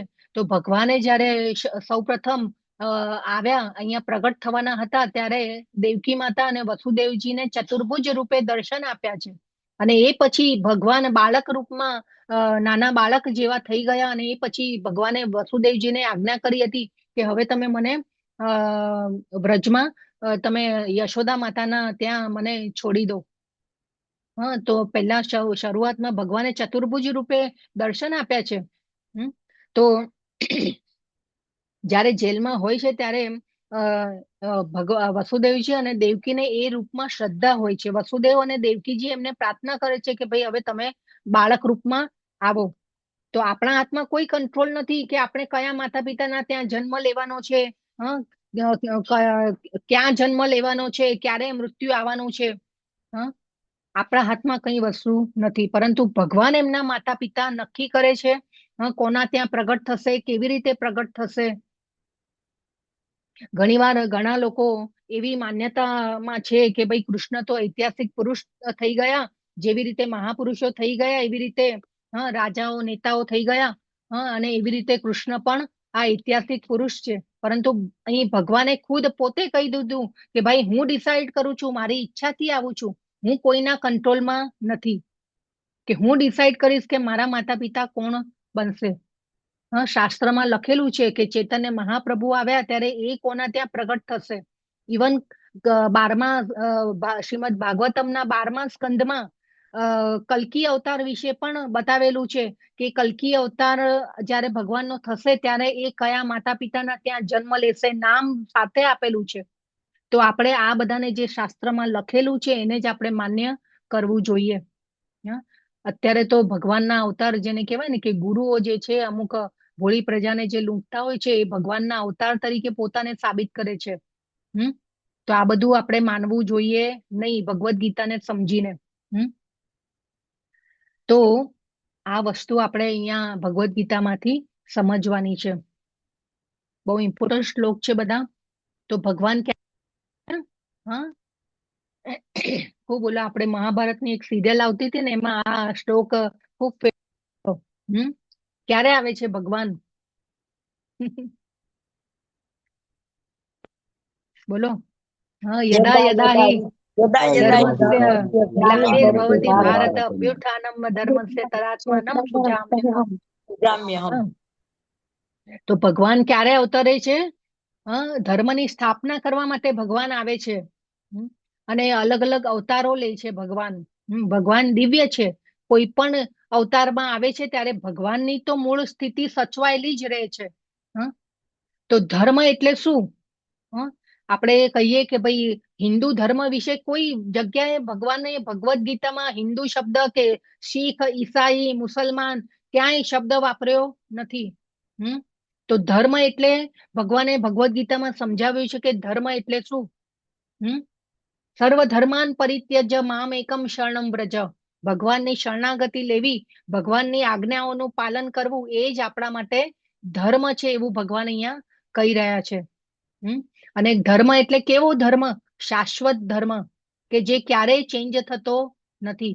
આપણે તો અહીંયા સમાજમાં જોઈ રહ્યા છે કે કેટલા ધર્મો બદલાઈ જાય છે. શીખ, ઈસાઈ ને બધા મુસલમાન ને હિન્દુ ને અત્યારે એ ધર્મના નામે કેટલા બધા, જેને કહેવાય ને કે કેટલું થઈ રહ્યું છે. સમાજમાં આપણે જોઈ રહ્યા છીએ આ બધું વાતાવરણ. પરંતુ ભગવાન કે છે કે હું ધર્મની ગ્લાનિ જ્યારે થાય છે ત્યારે હું ધર્મની સ્થાપના માટે આવું છું. એ પછી ભગવાનના 10 અવતારો થયા. કયા કયા છે 10 અવતારો? બોલો, નામ બોલો. મત્સ્ય અવતાર, યસ, બધાને કચ્છ અવતારો તો કૂર્મ કૂર્મ, મત્સ્ય, નરસિંહ યસ, અવતાર, વામન નરસિંહ અવતાર, અવતાર, યસ, મત્સ્ય અવતાર, વામન અવતાર, કૃષ્ણ બરાબર, અવતાર, વરા અવતાર, શ્રી કૃષ્ણ હરિ અવતાર, રામ રામ. અવતાર, યસ. યસ, બસ, ખૂબ ખૂબ સુંદર. વરા બુદ્ધ અવતાર. તો ભગવાન જે છે એ સમય અને કાળની પરિસ્થિતિ પ્રમાણે પોતાનું રૂપ બદલે છે. જે રીતે વૈદુર્ય મણિ હોય, એક પારસમણી છે, પથ્થર છે, પરંતુ એ પોતાનો કલર રંગ ચેન્જ કરતો હોય છે. એવી રીતે ભગવાન સમય, કાળ અને પરિસ્થિતિ પ્રમાણે પોતાનો અવતાર નક્કી કરે છે. એ પરિસ્થિતિ પ્રમાણે, કાળની, સમય પ્રમાણેની પરિસ્થિતિ પ્રમાણે ભગવાન નક્કી કરે છે કે હું કયો અવતાર લઈશ. ભગવાન એમની ઈચ્છાથી આવે છે. તો આ બધા અવતારો આપણે જોઈએ, પણ કોઈ પણ અવતારમાં ભગવાન જયારે આવે છે ત્યારે ભગવાનની મૂળ જે પરિસ્થિતિ છે એ દિવ્યતા એ હંમેશા જળવાઈ રહે છે. અત્યારે પણ એવા ઘણા લોકો છે કે જે માને છે કે ભાઈ કૃષ્ણ તો જે છે એ મહાભારતનું યુદ્ધ થયું અને એટલો બધો વિનાશ થયો તો એનું એમને પાપ લાગેલું છે ને અત્યારે નરકમાં છે. અને એ નરકમાંથી જયારે એમના પાપો ધોવાઈ જશે ત્યારે પાછા એ સંત તરીકે આવશે. આવી પણ થિયરી ચાલે છે ભગવાન માટે. તો આપણે જોઈએ જયારે આ ભગવદ ગીતાનું જ્ઞાન ન હોય, શાસ્ત્રોનું જ્ઞાન નથી, એટલા માટે આ બધી થિયરીઓ કેટલી બધી ફેલાયેલી છે ને ધર્મ અને અધર્મમાં આ ફરક આપણે જોઈ રહ્યા છીએ. તો આ બધું જેને કહેવાય ને કે બહુ ચાલી રહ્યું છે. તો ભગવાન કળિયુગમાં ક્યારે અવતાર રહ્યા? ચૈતન્ય મહાપ્રભુ તરીકે આવ્યા. ભગવાન પોતે આવ્યા ભક્તના અવતારમાં.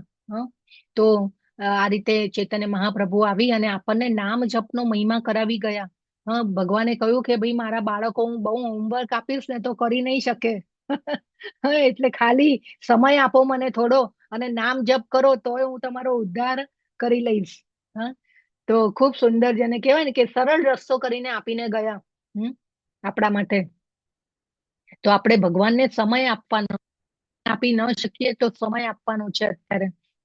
તો ભગવાન કહેવાય નો ઉદ્ધાર કરવા માટે, દુષ્ટોનો વિનાશ કરવા તથા ધર્મના સિદ્ધાંતોને પુનઃસ્થાપિત કરવા માટે ભગવાન કહે છે કે હું યુગે યુગે પ્રગટ થાઉં છું. જો ભગવાનને કોઈને મારવા હોય ને તો ભગવાન એક આંખનું મટકું મારે ને તો એ ભગવાન મારી શકે. ત્યાં ગોલોક ધામમાં બેઠા બેઠા ભગવાનને આવવાની કોઈ જરૂર હોતી નથી.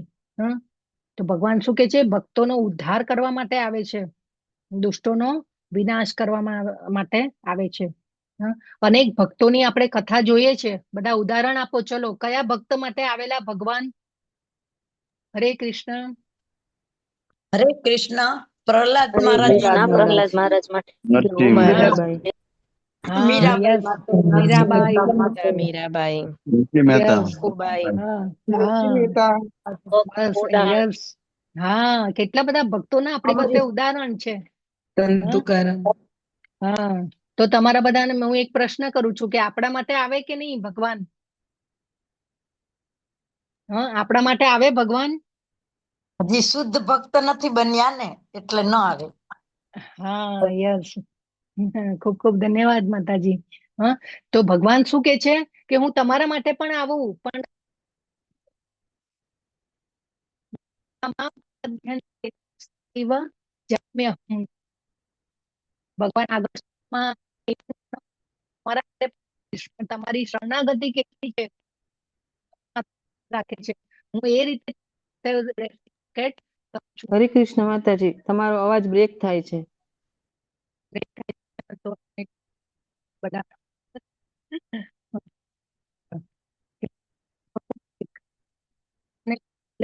અવાજ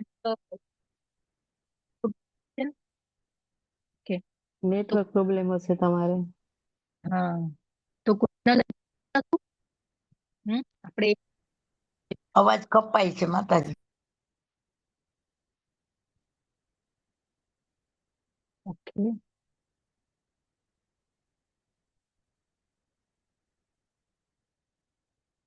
તો ભગવાનને જાણવાના શું ફાયદા છે? હવે ભગવાન કે છે કે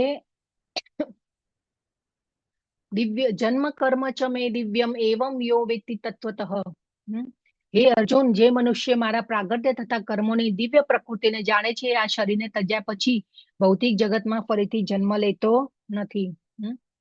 તો ભગવાન તો આવે છે, ભગવાન હંમેશા અવતાર લે છે, પરંતુ ભગવાનના જન્મ અને કર્મો શું છે? દિવ્ય છે, જેને આપણે લીલા તરીકે ઓળખીએ છીએ. ભગવાનના કર્મ, ભગવાન તો આ બધી લીલાઓ કરે છે, તો એ ભગવાનના કર્મોને આપણે લીલા તરીકે ઓળખીએ છીએ. હંમેશા ભગવાનના અંગોને પણ આપણે માન આપીને બોલાવવા જોઈએ. ભગવાનના નેત્ર કમળ, ભગવાનના ચરણ કમળો, ભગવાનના હસ્ત કમળ, આ રીતે આપણે એને સંબોધન કરીએ છીએ ભગવાનને. તો ભગવાન જન્મ અને કર્મથી દિવ્ય છે. એમના કર્મો એટલે કે ભગવાનની લીલાઓ પણ દિવ્ય છે. ભગવાનના આપણે આટલા અવતારો જોયા, પણ ભગવાનના અસંખ્ય અવતારો છે. અને ભગવાન અનેક બ્રહ્માંડોમાં અત્યારે પણ ભગવાનની અલગ અલગ લીલાઓ ચાલતી હશે. તો ભગવાન તો પોતે ગોલોક ધામમાં બિરાજે છે, ત્યાં રહે છે, પરંતુ આ જે સમય અને કાળની પરિસ્થિતિ પ્રમાણે ભગવાન અવતાર લઈ અને ધર્મની સ્થાપના કરે છે. તો એ કેમ કરે છે? કેમ કે ભગવાનને જાણી અને આપણે ભગવાનના સાથે આપણો સંબંધ જોડાય, આપણે ભક્તિની સેવા કરી શકીએ ભગવાનની, એના માટે આવી અને ભગવાન આ બધી લીલાઓ કરે. અને આ લીલાઓ જાણીને આપણી ચેતના શુદ્ધ થાય, આપણું શુદ્ધિકરણ થાય. એના માટે ભગવાન આવી અને આ બધી લીલાઓ કરે. તો ભગવાને મત્સ્ય અવતાર, વરાહ અવતાર, બધા કેટલા બધા અવતારો લીધા. તો આ રીતે આપણે ભગવાનને જાણી અને આપણે ભગવાનમાં મનને એકાગ્ર કરવાનું છે. અને જેમ જેમ ભગવાનને જાણીશું, વધારે ને વધારે તત્વથી જાણતા જશું, એમ એમ આપણી ભગવાનમાં શ્રદ્ધા જે છે એ વધારે ને વધારે દ્રઢ થતી જશે. અને જેમ જેમ શ્રદ્ધા દ્રઢ થતી જશે, એમ એમ આપણી જેને કહેવાય ને કે આપણો ભગવાન સાથે સંબંધ સ્થાપિત થશે. તો આ શ્લોક પણ ખૂબ મહત્વનો છે આજના. તો આપણા અને ભગવાન વચ્ચે શું ફરક છે એ આપણે આજે જાણવાનું છે. તો ભગવાન અને આપણી વચ્ચે ભગવાનનું સ્વરૂપ જે છે એ આધ્યાત્મિક છે ને આપણું સ્વરૂપ જે છે એ કામ ચલાવ છે. ભગવાન હંમેશા 16 કે 17 વર્ષના નવ યુવાન જ રહે છે. તરુણ જેવા પ્રફુલ્લિત હોય છે ભગવાન. યુદ્ધમાં 80-85 વર્ષના હતા ત્યારે પણ એટલા બધા સુંદર અને તરુણ લાગતા હતા ભગવાન. અને એમનું જે સૌંદર્ય હતું, ત્યારે જયારે આપણે યુધિષ્ઠિરજીએ રાજસૂય યજ્ઞ કરાવ્યો, ત્યારે જયારે ભગવાન અંદર પ્રવેશ કરે છે એ સભામાં, ત્યારે બધા એમની સુંદરતાને જોઈ અને જેને કહેવાય ને કે મોહિત થઈ જાય છે ભગવાનને. અને ભગવાનની સુંદરતા કેવી છે? કંદર્પ કોટી કમનીય વિશેષ રૂપમ. કામદેવ બીજાને મોહિત કરે, પણ હજારો કામદેવને મોહિત કરે એવું ભગવાનનું રૂપ હોય છે. તો આ ભગવાનનું સ્વરૂપ છે. આપણું સ્વરૂપ કેવું છે? ટેમ્પરરી છે. આપણે આપણો 5 વર્ષ પહેલાનો આપણો ફોટો જોઈએ તો અલગ હોય, હમણાંનો અલગ હોય, અને બીજા 5 વર્ષ પછી જોઈશું તો ભગવાન આપણો ફોટો જેને કહેવાય ને કે કરચલીઓ પડેલી હશે. હં? તો આ રીતે ભગવાનનું શરીર જે છે એ આધ્યાત્મિક છે, એમનું શરીર ડિવાઇન છે, હા, ટ્રાન્સેન્ડેન્ટલ છે. જ્યારે આપણું શરીર છે એ ભૌતિક છે, પંચ મહાભૂતોથી બનેલું છે આપણું શરીર. પરંતુ ભગવાનનું શરીર જે છે, ભગવાનનું શરીર અને આત્મામાં કોઈ ભેદભાવ નથી, ભિન્નતા નથી. ભગવાનનું શરીર એ આત્મા અને શરીર એક જ છે. આપણો આત્મા અને શરીર અલગ અલગ છે. તો ભગવાનના નામ, રૂપ, ગુણ, લીલાઓ પણ અને ભગવાનના નામમાં કોઈ ભિન્નતા નથી. આપણે જે અત્યારે મંત્ર જાપ કરીએ છીએ એ પણ ભગવાનનું શબ્દ સ્વરૂપ છે. હં? આપણા મનુષ્યનું કેવું છે, આત્મા જેવો નીકળે, મૃત્યુ થાય, ડીકમ્પોઝિશન ચાલુ થઈ જાય. અને જો વધારે મૃતદેહ રહે ઘરમાં તો કેવું લાકડા જેવું શરીર થઈ જાય, કડક. અને મૃત્યુ થાય કે તરત શરીરને કાઢો કાઢો, જલ્દી, એવું થઈ જાય છે ને. તો આપણા ને ભગવાન વચ્ચે આ ફરક છે. ભગવાન છે એ માયાના નિયંત્રક છે, અને આપણે માયા દ્વારા, આપણે પ્રકૃતિના ગુણો દ્વારા નિયંત્રિત છીએ. અને ભગવાન તો આપણે હમણાં જ જાણ્યું ને, પ્રકૃતિ સ્વામ અધિષ્ઠાય. ભગવાન પ્રકૃતિના કંટ્રોલર છે. અને સંભવામી આત્મ માયા, એમની ઈચ્છાથી આવે છે. પરંતુ આપણે તો ગરમી, ઠંડી, સુખ દુઃખ, જન્મ મૃત્યુ, જરા વ્યાધિ, ત્રિગુણી માયામાં છીએ આપણે બધા. તો આ આપણો અને ભગવાન વચ્ચે આપણું આ ફરક છે. તો આ બધું આપણે જે ફરક છે એ આપણા જોયા. અને હવે જેને કહેવાય ને કે ભગવાન શું કે છે, આસક્તિ, ભય તથા ક્રોધથી મુક્ત થઈને મારામાં સંપૂર્ણ રીતે લીન થઈને મારું શરણ લઈને અનેક મનુષ્ય ભૂતકાળમાં મારા વિશેના જ્ઞાનથી પવિત્ર થયા છે ને, એ રીતે તેઓ બધા મારા દિવ્ય પ્રેમને પામ્યા છે. તો જો ભગવાન શું કે છે અહીંયા, કે આ મારામાં મનને એકાગ્ર કરો તો તમે આસક્તિ, ભય અને ક્રોધથી મુક્ત થશો. અને આ મુક્ત થઈને એવા અનેક લોકો છે કે જે મારી પાસે આવી ગયા છે ઓલરેડી. અને તમારે પણ હવે આ બધું જ્ઞાન લઈને તમે પણ મારી પાસે આવો. ભગવાન આપણને અહીંયા ચાન્સ આપી રહ્યા છે કે તમે પણ મારા જ્ઞાનને લઈ સમજી અને મારી પાસે આવી જાઓ. જો આપણું આ જે પૃથ્વી ઉપર આપણે આ ભૌતિક બ્રહ્માંડમાં રહી રહ્યા છીએ એ 1/4 જગત છે. આ જે ભગવાનની આખી સૃષ્ટિ છે એમાં ખાલી 1/4 જે ભાગ જે છે એ આ ભૌતિક જગત છે. અને આધ્યાત્મિક જગત કેવું કેટલું છે, 3/4. 3/4 જગત જે છે એ આધ્યાત્મિક જગત છે. અને એવા કેટલાય જીવો છે કે ભગવાનનું જ્ઞાન લઈ અને ત્યાં પહોંચી ગયા છે. અને હવે આપણે આ જ્ઞાન લઈ અને આપણે ભગવાનને શરણાગતિ લઈને આપણે પહોંચવાનું છે. તો આપણે તો અહીંયા જેલમાં છીએ. આગળ આવશે ભગવાન કહેશે કે આ જે જગત છે એ દુઃખાલય છે. તો આ દુઃખાલયમાં આપણે આવી ગયા છીએ આપણી કોઈ ભૂલના કારણે. તો આપણે હંમેશા ભગવાનનું જ્ઞાન લઈ અને આપણે આગળ વધવાનું છે. તો ભગવાન અહીંયા આપણને કહે છે કે અનેક મનુષ્યો બહવો જ્ઞાન તપસા, અનેક લોકો મારી પાસે આવી ગયા છે. તો આધ્યાત્મિક જગતમાં જે પણ જીવો છે જે પુનર્જન્મ લેતા નથી, એકવાર ત્યાં ગયા પછી આપણો પુનર્જન્મ થતો નથી, તો એને મુક્તાત્મા કહેવામાં આવે છે. આપણે બધા છીએ એ બદ્ધ જીવો છીએ. આપણે બધાને બદ્ધ જીવો કહેવામાં આવે છે.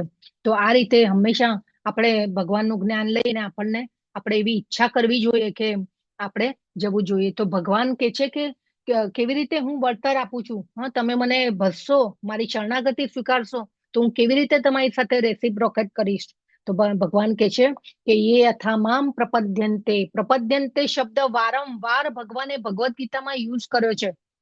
પ્રપદ્યન્તે એટલે સ્વીકારવું, શરણાગતિ. તો આ શબ્દને આપણે ખૂબ મહત્વ આપવું જોઈએ.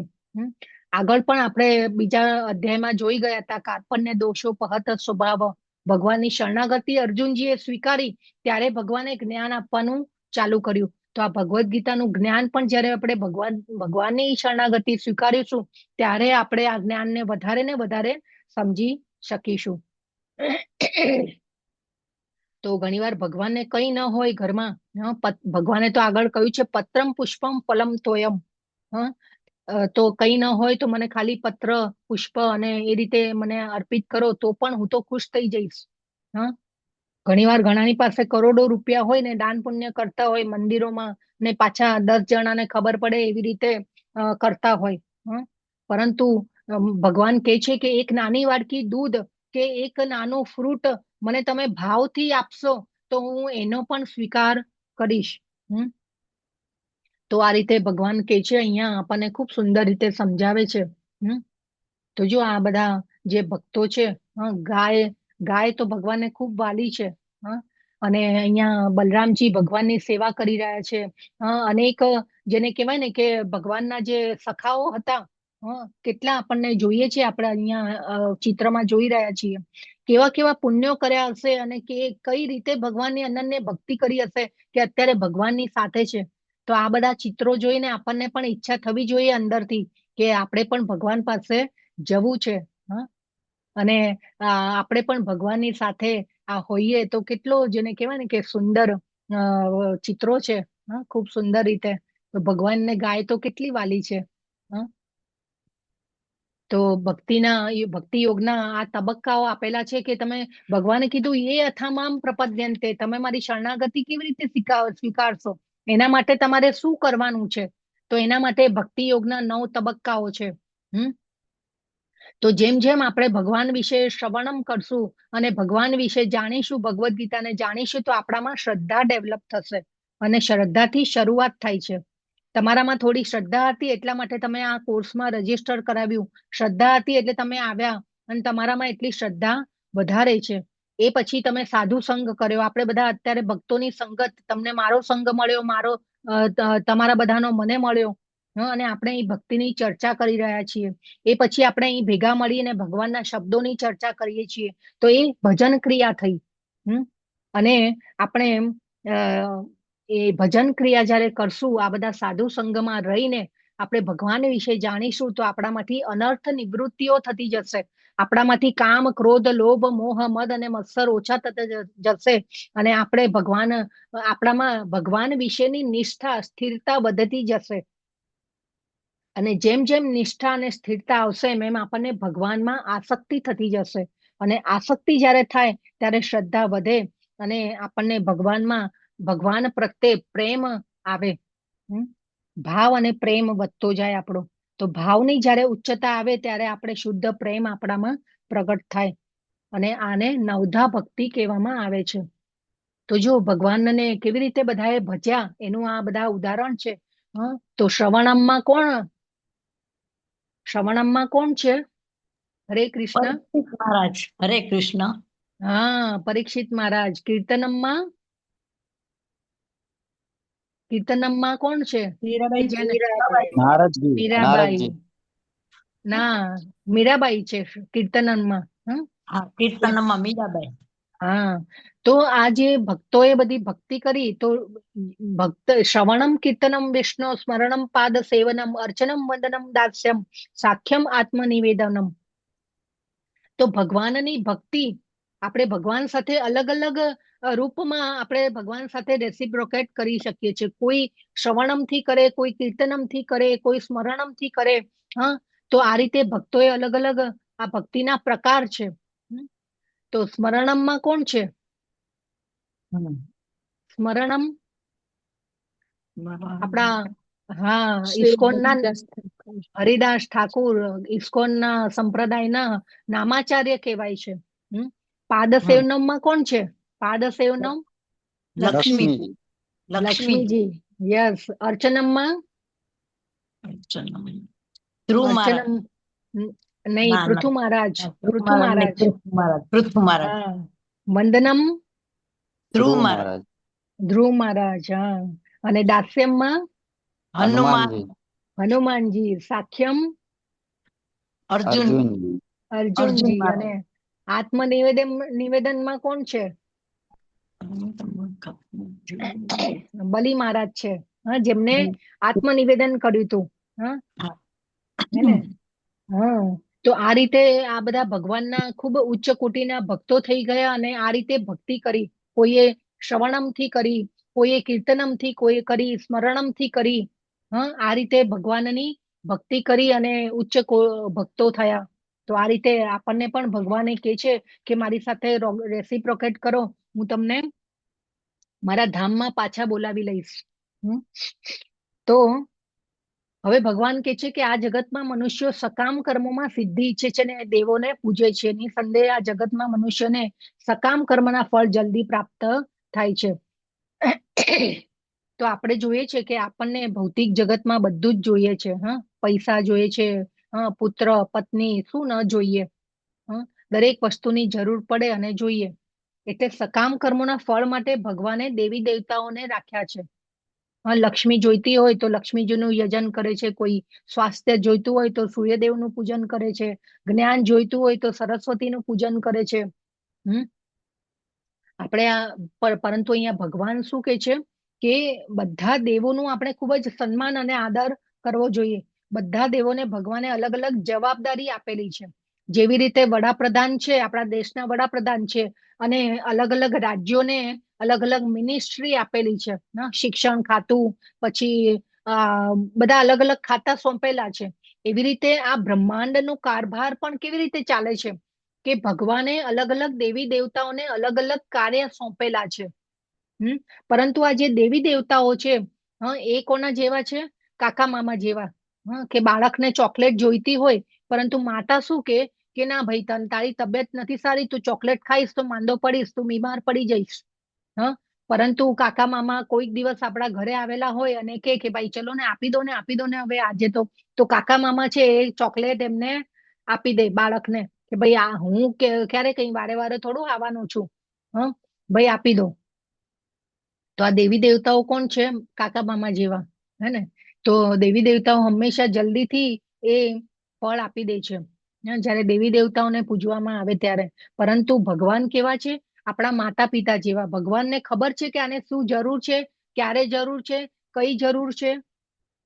તો આપણે એ સમજવાનું છે કે આપણને જો ડાયરેક્ટ પ્રાઇમ મિનિસ્ટરનું જ કનેક્શન હોય તો કેવું સીધું આપણું કામ થઈ જાય. પ્રાઇમ મિનિસ્ટર પાસે કે આપણે કોઈને પાસે કામ કરાવવું હોય તો આપણે કોઈ માણસને વચ્ચે ઓલું કરવું પડે. હે ને? તો આપણે શું કરવાનું છે? સીધા આપણે વૃક્ષના મૂળમાં પાણી આપવાનું છે. આપણે ભગવાનને પૂજવાના છે, ભગવાનની સેવા કરવાની છે. તો આપોઆપ દેવી દેવતાઓની પૂજા પણ થઈ જવાની છે. જેવી રીતે પેટને ખોરાક આપીએ તો બધા શરીરના અંગોને પોષણ મળી જાય. એવી રીતે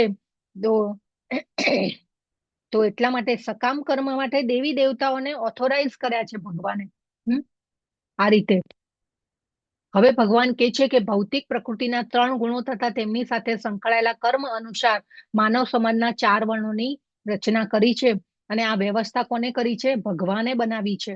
પરંતુ અત્યારે તો જુઓ, આ બધી પ્રથાઓ પણ લુપ્ત થઈ ગઈ છે. કોઈ વર્ણ વ્યવસ્થા પ્રમાણે ચાલતું નથી, કે કોઈ જેને કહેવાય ને કે આશ્રમ વ્યવસ્થા, કોઈ અત્યારે ચાલતું નથી.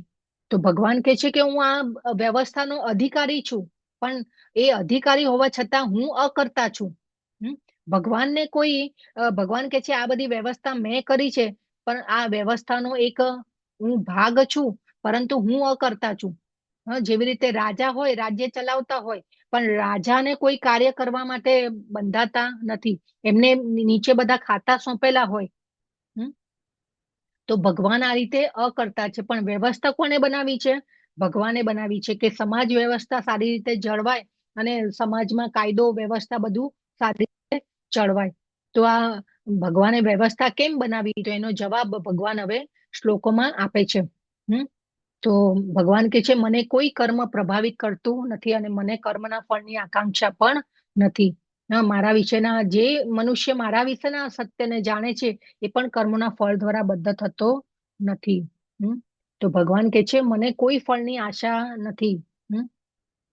તો ભગવાન તો પ્રકૃતિના અધિષ્ઠાતા છે, કંટ્રોલર છે. તો જો ભગવાને, જેને કહેવાય ને કે યુદ્ધના રણ મેદાનમાં ભગવાને પ્રતિજ્ઞા કરી હતી કે હું શસ્ત્ર નહીં ઉઠાવું, પણ ભગવાને શસ્ત્ર ઉઠાવ્યું. તે છતાં પણ ભગવાનને ક્યારે બી એ કર્મ ફળથી બંધાયા નથી. એ બધું આપણા માટે છે. કર્મના બંધનો કોને લાગે છે? બદ્ધ જીવોને લાગે છે, ભગવાનને લાગતું નથી. તો આ રીતે ભગવાનને ખાલી આપણો ભાવ જોઈએ છે. અને તો આપણે ભગવાનના જો કર્મના બંધનોમાંથી છૂટવા માંગતા હોય તો આ વસ્તુને આપણે હકીકત તરીકે સ્વીકારવી પડશે કે ભગવાનને કોઈ કર્મ બંધન લાગતું નથી. અત્યારે જે બધી થિયરીઓ અલગ અલગ ચાલે છે, હં, કે ભાઈ ભગવાનને તો કર્મો ભોગવ્યા, જેલમાં જન્મ્યા, દુખી થયા, મા બાપ, રામ ભગવાન પણ આવ્યા, 14 વર્ષ વનવાસ ભોગવવો પડ્યો, તો આ બધું કેટલું દુઃખ ભોગવવું પડ્યું, પરંતુ આ તો ભગવાનની લીલા હતી આપણા બધા માટે. તો આ બધું આપણે સમજી જવું જોઈએ. તો એ છે કે હવે કે છે કર્મની આંટી ઘૂંટીને સમજવી ઘણી મુશ્કેલ હોય છે, માટે મનુષ્ય કર્મ શું છે, વિકર્મ શું છે અને અકર્મ શું છે એ સારી રીતે જાણી લેવું જોઈએ. તો જો કોઈ મનુષ્ય ખરેખર ભવબંધન માંથી છૂટવા માંગતો હોય તો એને કર્મની આંટી ઘૂંટીને બરાબર સમજી લેવી પડે. આપણે ગઈકાલના અધ્યાયમાં જોયું કર્મ શું છે, વિકર્મ શું છે અને અકર્મ શું છે. અને ભગવાન કહે છે કે જો આ રીતે સારી રીતે જેને સમજી લીધું છે એ જીવાત્મા મારી પાસે આવી શકશે. તો આપણે આ કર્મની આંટી ઘૂંટીમાંથી છૂટવાનું છે. એટલા માટે બધાને માફ કરતા શીખો, ક્ષમા આપતા શીખવાનું છે. આગળ આવશે અધ્યાયોમાં કે જેમ જેમ આપણે ક્ષમાનો ગુણ વિકસાવીશું એમ એમ આપણે આ કર્મની આંટી ઘૂંટીમાંથી નીકળતા જશું. તો આપણે પૂર્ણની સેવા કરવાની છે. ભગવાન પૂર્ણ છે, ભોગ લગાવવાનો છે, મંત્ર જાપ કરવાના છે. આ બધું કરીશું તો આપણે આ કર્મની આંટી ઘૂંટીમાંથી નીકળી શકીશું. તો અકર્મ, જો નારદજી અહીંયા ફોટો છે, નારદજી જે છે એમને અકર્મ કર્યા અને અત્યારે ભગવાનની એવી બધી કૃપા છે કે નારદજી ક્યાંય પણ આધ્યાત્મિક જગતમાં હોય કે ભૌતિક જગતમાં હોય ક્યાંય પણ આવી જઈ શકે છે. ભગવાનની એટલી એમને કૃપા છે કેમ કે એમને અકર્મ કર્યા અને ભક્તિનું સાયન્સ ફેલાવવા માટે ભગવાને એમને અધિકાર આપેલો છે. અને જે વીણા છે એ પણ ભગવાન તરફથી એમને મળેલી છે આ ભક્તિનું સાયન્સ ફેલાવવા માટે. તો કર્મ, વિકર્મ અને અકર્મ વચ્ચે શું તફાવત છે એ આપણે જાણી ગયા. તો હવે ભગવાન કહે છે તદ્વિધિ પ્રણિપાતેન પરિપ્રશ્નેન સેવયા ઉપદેક્ષ્યંતિ તે જ્ઞાનમ જ્ઞાનિનસ્તત્વદર્શિનઃ. તો આપણે ભગવાનને શરણે જઈ અને સત્યને જાણવાનો પ્રયાસ કરવો જોઈએ. તો આપણે આપણા સદગુરુ કોણ છે? શિલા પ્રભુપાદ. શિલા પ્રભુપાદના આ જ્ઞાનને આપણે લેવાનું છે, એમના પુસ્તકોનો સંગ કરવાનો છે, ભક્તોનો સંગ કરવાનો છે. અને આપણે આ રીતે પરંપરામાં જ્ઞાન લઈશું તો આપણે સીધા રસ્તે આપણે જઈ શકીશું, નહીં તો આડા અવડા રસ્તામાં ફંટાઈ જઈશું. અને જો ભગવાન પોતે જયારે આવ્યા ને આ ધરાતલ ઉપર ત્યારે પણ એમને પોતે ગુરુકુળમાં રહી અને જ્ઞાન લીધું છે. એ ઉદાહરણ બેસાડવા માટે કે આપણે પણ આ જ્ઞાનને લેવું જોઈએ અને કયા ઓથોરાઇઝ પરંપરામાં આપણે આ જ્ઞાનને લેવું જોઈએ એ ભગવાને આપણને શીખવાડ્યું છે. એટલે આપણે પ્રમાણભૂત ગુરુ કરીએ છીએ તો આપણને સાચું જ્ઞાન મળે છે. પ્રમાણભૂત ગુરુ એટલે એની વ્યાખ્યા શું?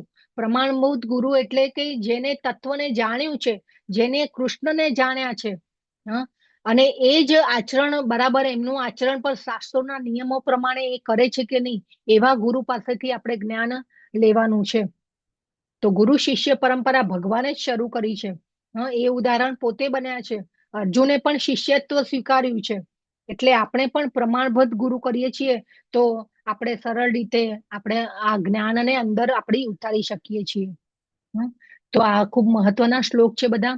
અને ભગવાન કહે છે કે જો તું બધા પાપીઓમાં પણ સૌથી મોટો પાપી ગણવામાં આવે ને તોય તું જયારે આ દિવ્ય જ્ઞાન રૂપી નૌકામાં સ્થિત થઈશ તો આ દુઃખોના સાગરને પાર કરી શકીશ.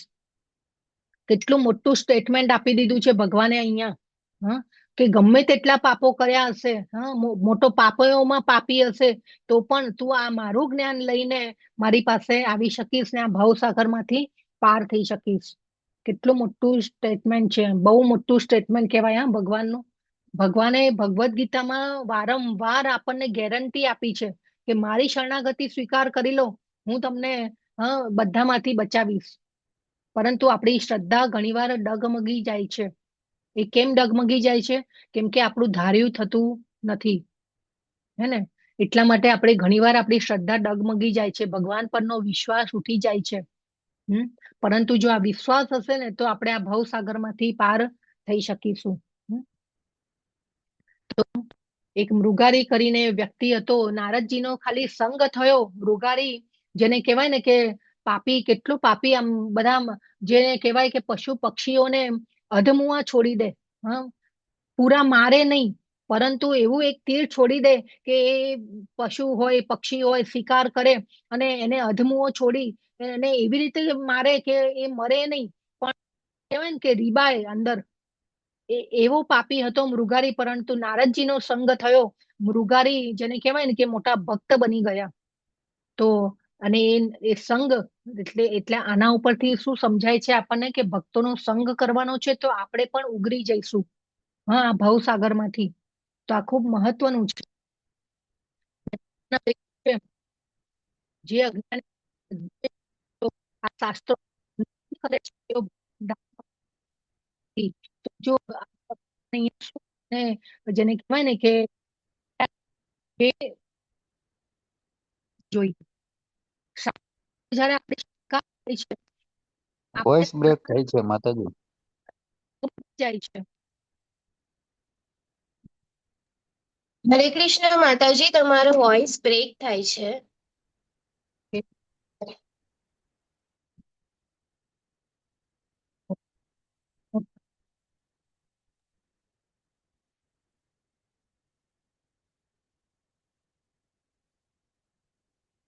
વચ્ચે બરાબર આવતો હતો, હા વચ્ચે હવે બરાબર આવશે. હવે આવે છે માતાજી. હવે આવે છે, હા, ઓકે, હા. ચાલો.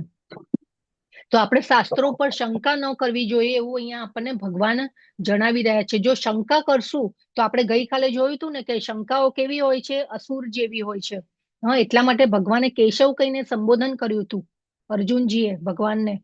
તો શંકાઓ રૂપી અસુર જે છે ને એ આપણા જીવનને વિનાશ નોતરે છે. એટલા માટે હંમેશા શાસ્ત્રો ઉપર શ્રદ્ધા રાખવી જોઈએ અને આપણા જે પરંપરા દ્વારા આપણને જે જ્ઞાન મળ્યું છે એના ઉપર શ્રદ્ધા રાખી અને આપણે આ જ્ઞાનમાં આગળ વધવું જોઈએ. આપણે જોઈએ ને તો આ ઇસ્કોનનું જે ભગવદ્ ગીતા જે છે એ કેમ આટલી બધી પ્રચાર પામી છે, હા, અને આખા વિશ્વમાં પ્રચાર પામી છે, કેમ કે આ જ્ઞાન ઉપર બધાએ શ્રદ્ધા કરી છે. હા, શિલા પ્રભુપાદે ભગવાન ઉપર શ્રદ્ધા કરી છે એટલા માટે આપણે આ જ્ઞાનને ફેલાવી શક્યા, હા, નહીં તો જો એક શંકા કરી હોત તો આટલું જ્ઞાન, બહોળું જ્ઞાન ફેલાયું હતું હોત નહીં. એટલે એ વસ્તુને ભગવાન પણ એને જેને કહેવાય ને કે એનામાં એ પાવર મૂકે છે, હા, કે એ શંકા નથી થતી ત્યારે ભગવાન પણ એ જુએ છે અને પાવર મૂકે છે. શિલા પ્રભુપાદમાં પાવર કોણે મૂક્યો? ભગવાને મૂક્યો અને એ ફેલાવી શક્યા આ જ્ઞાનને. તો આપણે હંમેશા શંકા વગર આપણે આગળ જવું જોઈએ. તો અહીંયા ભગવાન કહે છે કે અજ્ઞાનવશ તારા હૃદયમાં જે સંદેહ ઉત્પન્ન થયા છે એને આ જ્ઞાન રૂપી શત્રુ વડે કાપીને હે ભારત યોગારૂઢ થઈને ઉઠ અને યુદ્ધ કર. તો હવે ભગવાનને કહી રહ્યા છે, ભગવાન કહે છે કે હવે તું આ જ્ઞાનને લઈ અને તું ઉભો થા અર્જુન, અને તું ઉઠ અને યુદ્ધ કર. તો આ સાથે આપણો અધ્યાય પૂરો થાય છે. આ ભગવદ્ ગીતા જે છે એ આપણા શાશ્વત છે. ભગવદ્ ગીતા આપણે જાણ્યું કે ભગવાને સૂર્યદેવને આપેલું હતું, અને એ સૂર્યદેવે સૌ પ્રથમ સૂર્યદેવને ભગવાને જ્ઞાન આપેલું હતું.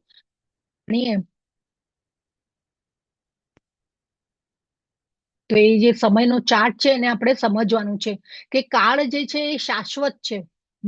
કાળ, સમય, આ ભૌતિક જગતમાં કાળનો પ્રભાવ છે પરંતુ આધ્યાત્મિક જગતમાં કાળનો પ્રભાવ નથી, સમયનો પ્રભાવ નથી. તો આપણે આ ચાર્ટને આપણે સમજવાનું છે અને એ ચાર્ટને આપણે કઈ રીતે સમજવાનું છે? બ્રહ્માજીના જીવન દ્વારા સમજવાનું છે. તો આપણે જોઈએ કે ગીતા કેટલા વર્ષ પહેલા ભગવાન દ્વારા બોલવામાં આવી હતી, તો એ આપણે કેવી રીતે સમજી શકીશું? આ સમયને સમજીશું તો આપણને સમજાશે કે ભગવદ્ ગીતા શાશ્વત છે, અવિનાશી છે. તો આ ચાર્ટ જે તમને દેખાઈ રહ્યો છે તો એમાં અત્યારે આપણે કળિયુગ ચાલી રહ્યો છે. કળિયુગ કેટલા વર્ષનો છે? જો અહીંયા નીચેથી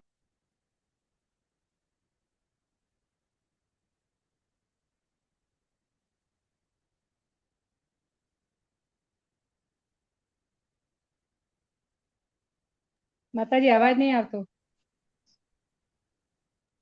માતાજી, તમારો વોઇસ નથી આવતો.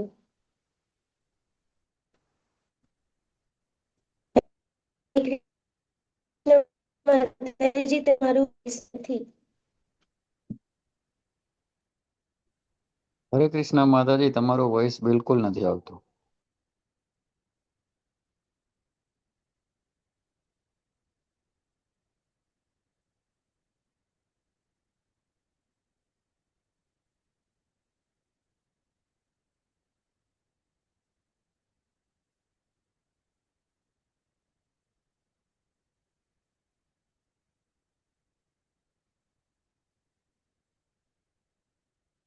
હરે હરે કૃષ્ણ માતાજી. હરે કૃષ્ણ માતાજી. ખુશી માતાજી. માતાજી આપણો વોઇસ નથી જાતો ત્યાં. હા, હું એમને પર્સનલ મેસેજ કરું છું માતાજી, એક જ મિનિટ. મેસેજ નહીં જોવે, કોલ કરો તમે એમને. હા ઠીક છે, હું કોલ.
માતાજી આવે છે ત્યાં સુધી આપણે હરે કૃષ્ણ મહામંત્ર કરીએ. એ પાછું કનેક્ટ કરે છે. હરે કૃષ્ણ કૃષ્ણ કૃષ્ણ હરે હરે, હરે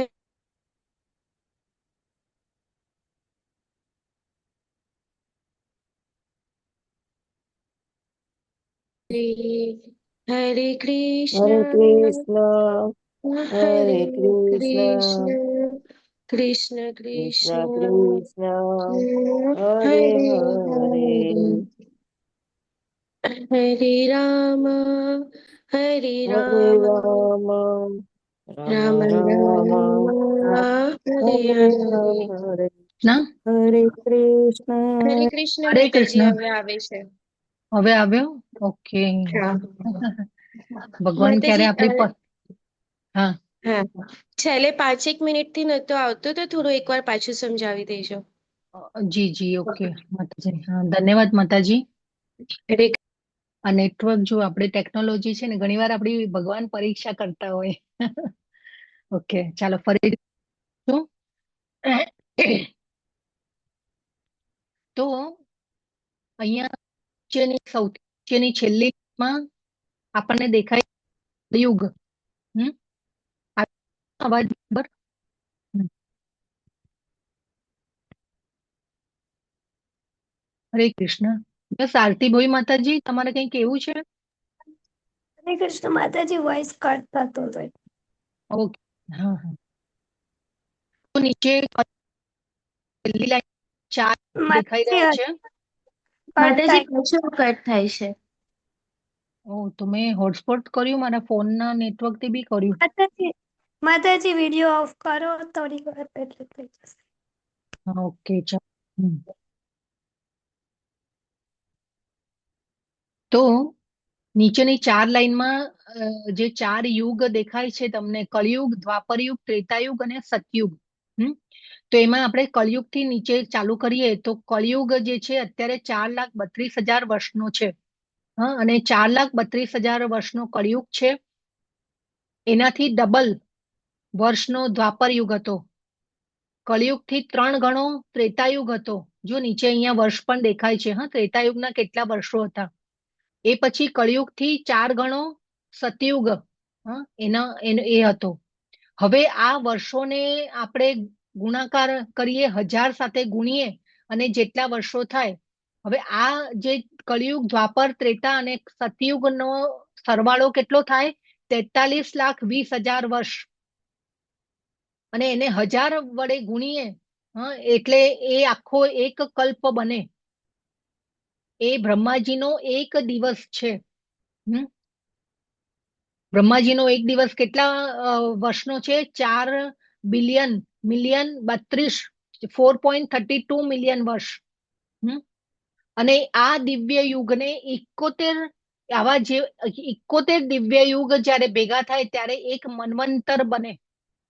મન્વંતરનો વર્ષ કેટલા છે? 306.72 મિલિયન વર્ષ. 71 દિવ્ય યુગનો સમય આટલા વર્ષનો છે. જો મિલિયન અને ટ્રિલિયનમાં વાત થઈ રહી છે. અને બ્રહ્માજીનો એક દિવસ એને કલ્પ કહેવામાં આવે છે.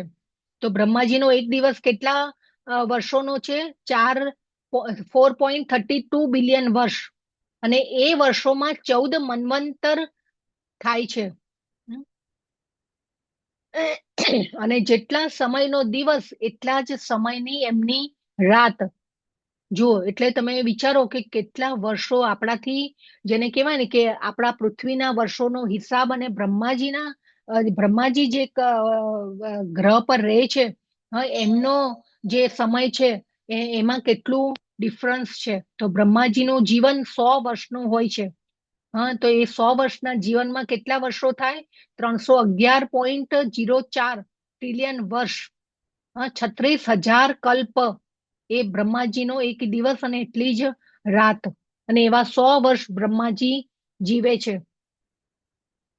તો જો આપણે વિચાર કરીએ કે આપણો સમય જે છે એ અલગ અલગ બ્રહ્માંડમાં અલગ અલગ સમય હોય છે, અલગ અલગ સમયની સ્થિતિ હોય છે.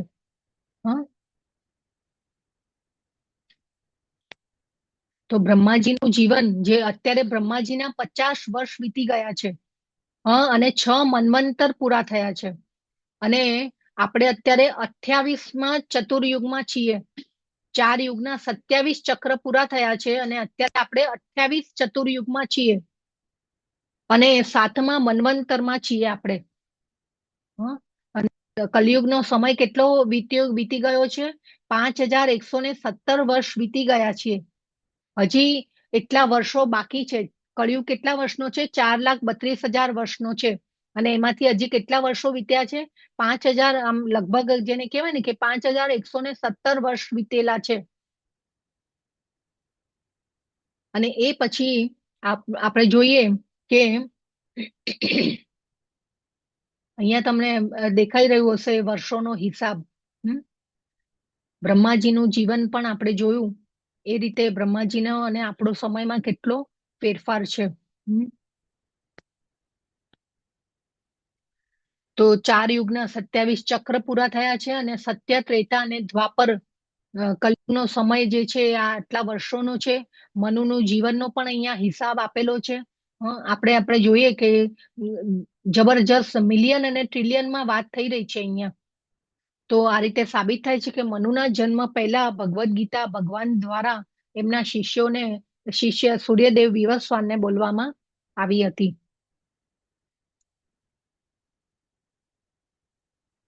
જો બ્રહ્માજીનો એક દિવસ આપણા પૃથ્વીના વર્ષો પ્રમાણે આટલા વર્ષો થાય છે. બ્રહ્માજીનો 1 કલાક આટલા વર્ષોનો છે.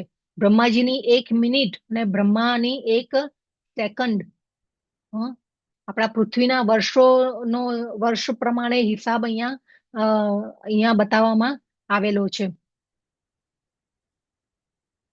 તો ગીતા આપણા પૃથ્વી પર ક્યારે આવી? 20 લાખ વર્ષ પહેલા. અને આ કરોડો વર્ષ પહેલા ભગવાને સૂર્યદેવ વિવસ્વાનને ભગવદ્ ગીતા આપી હતી.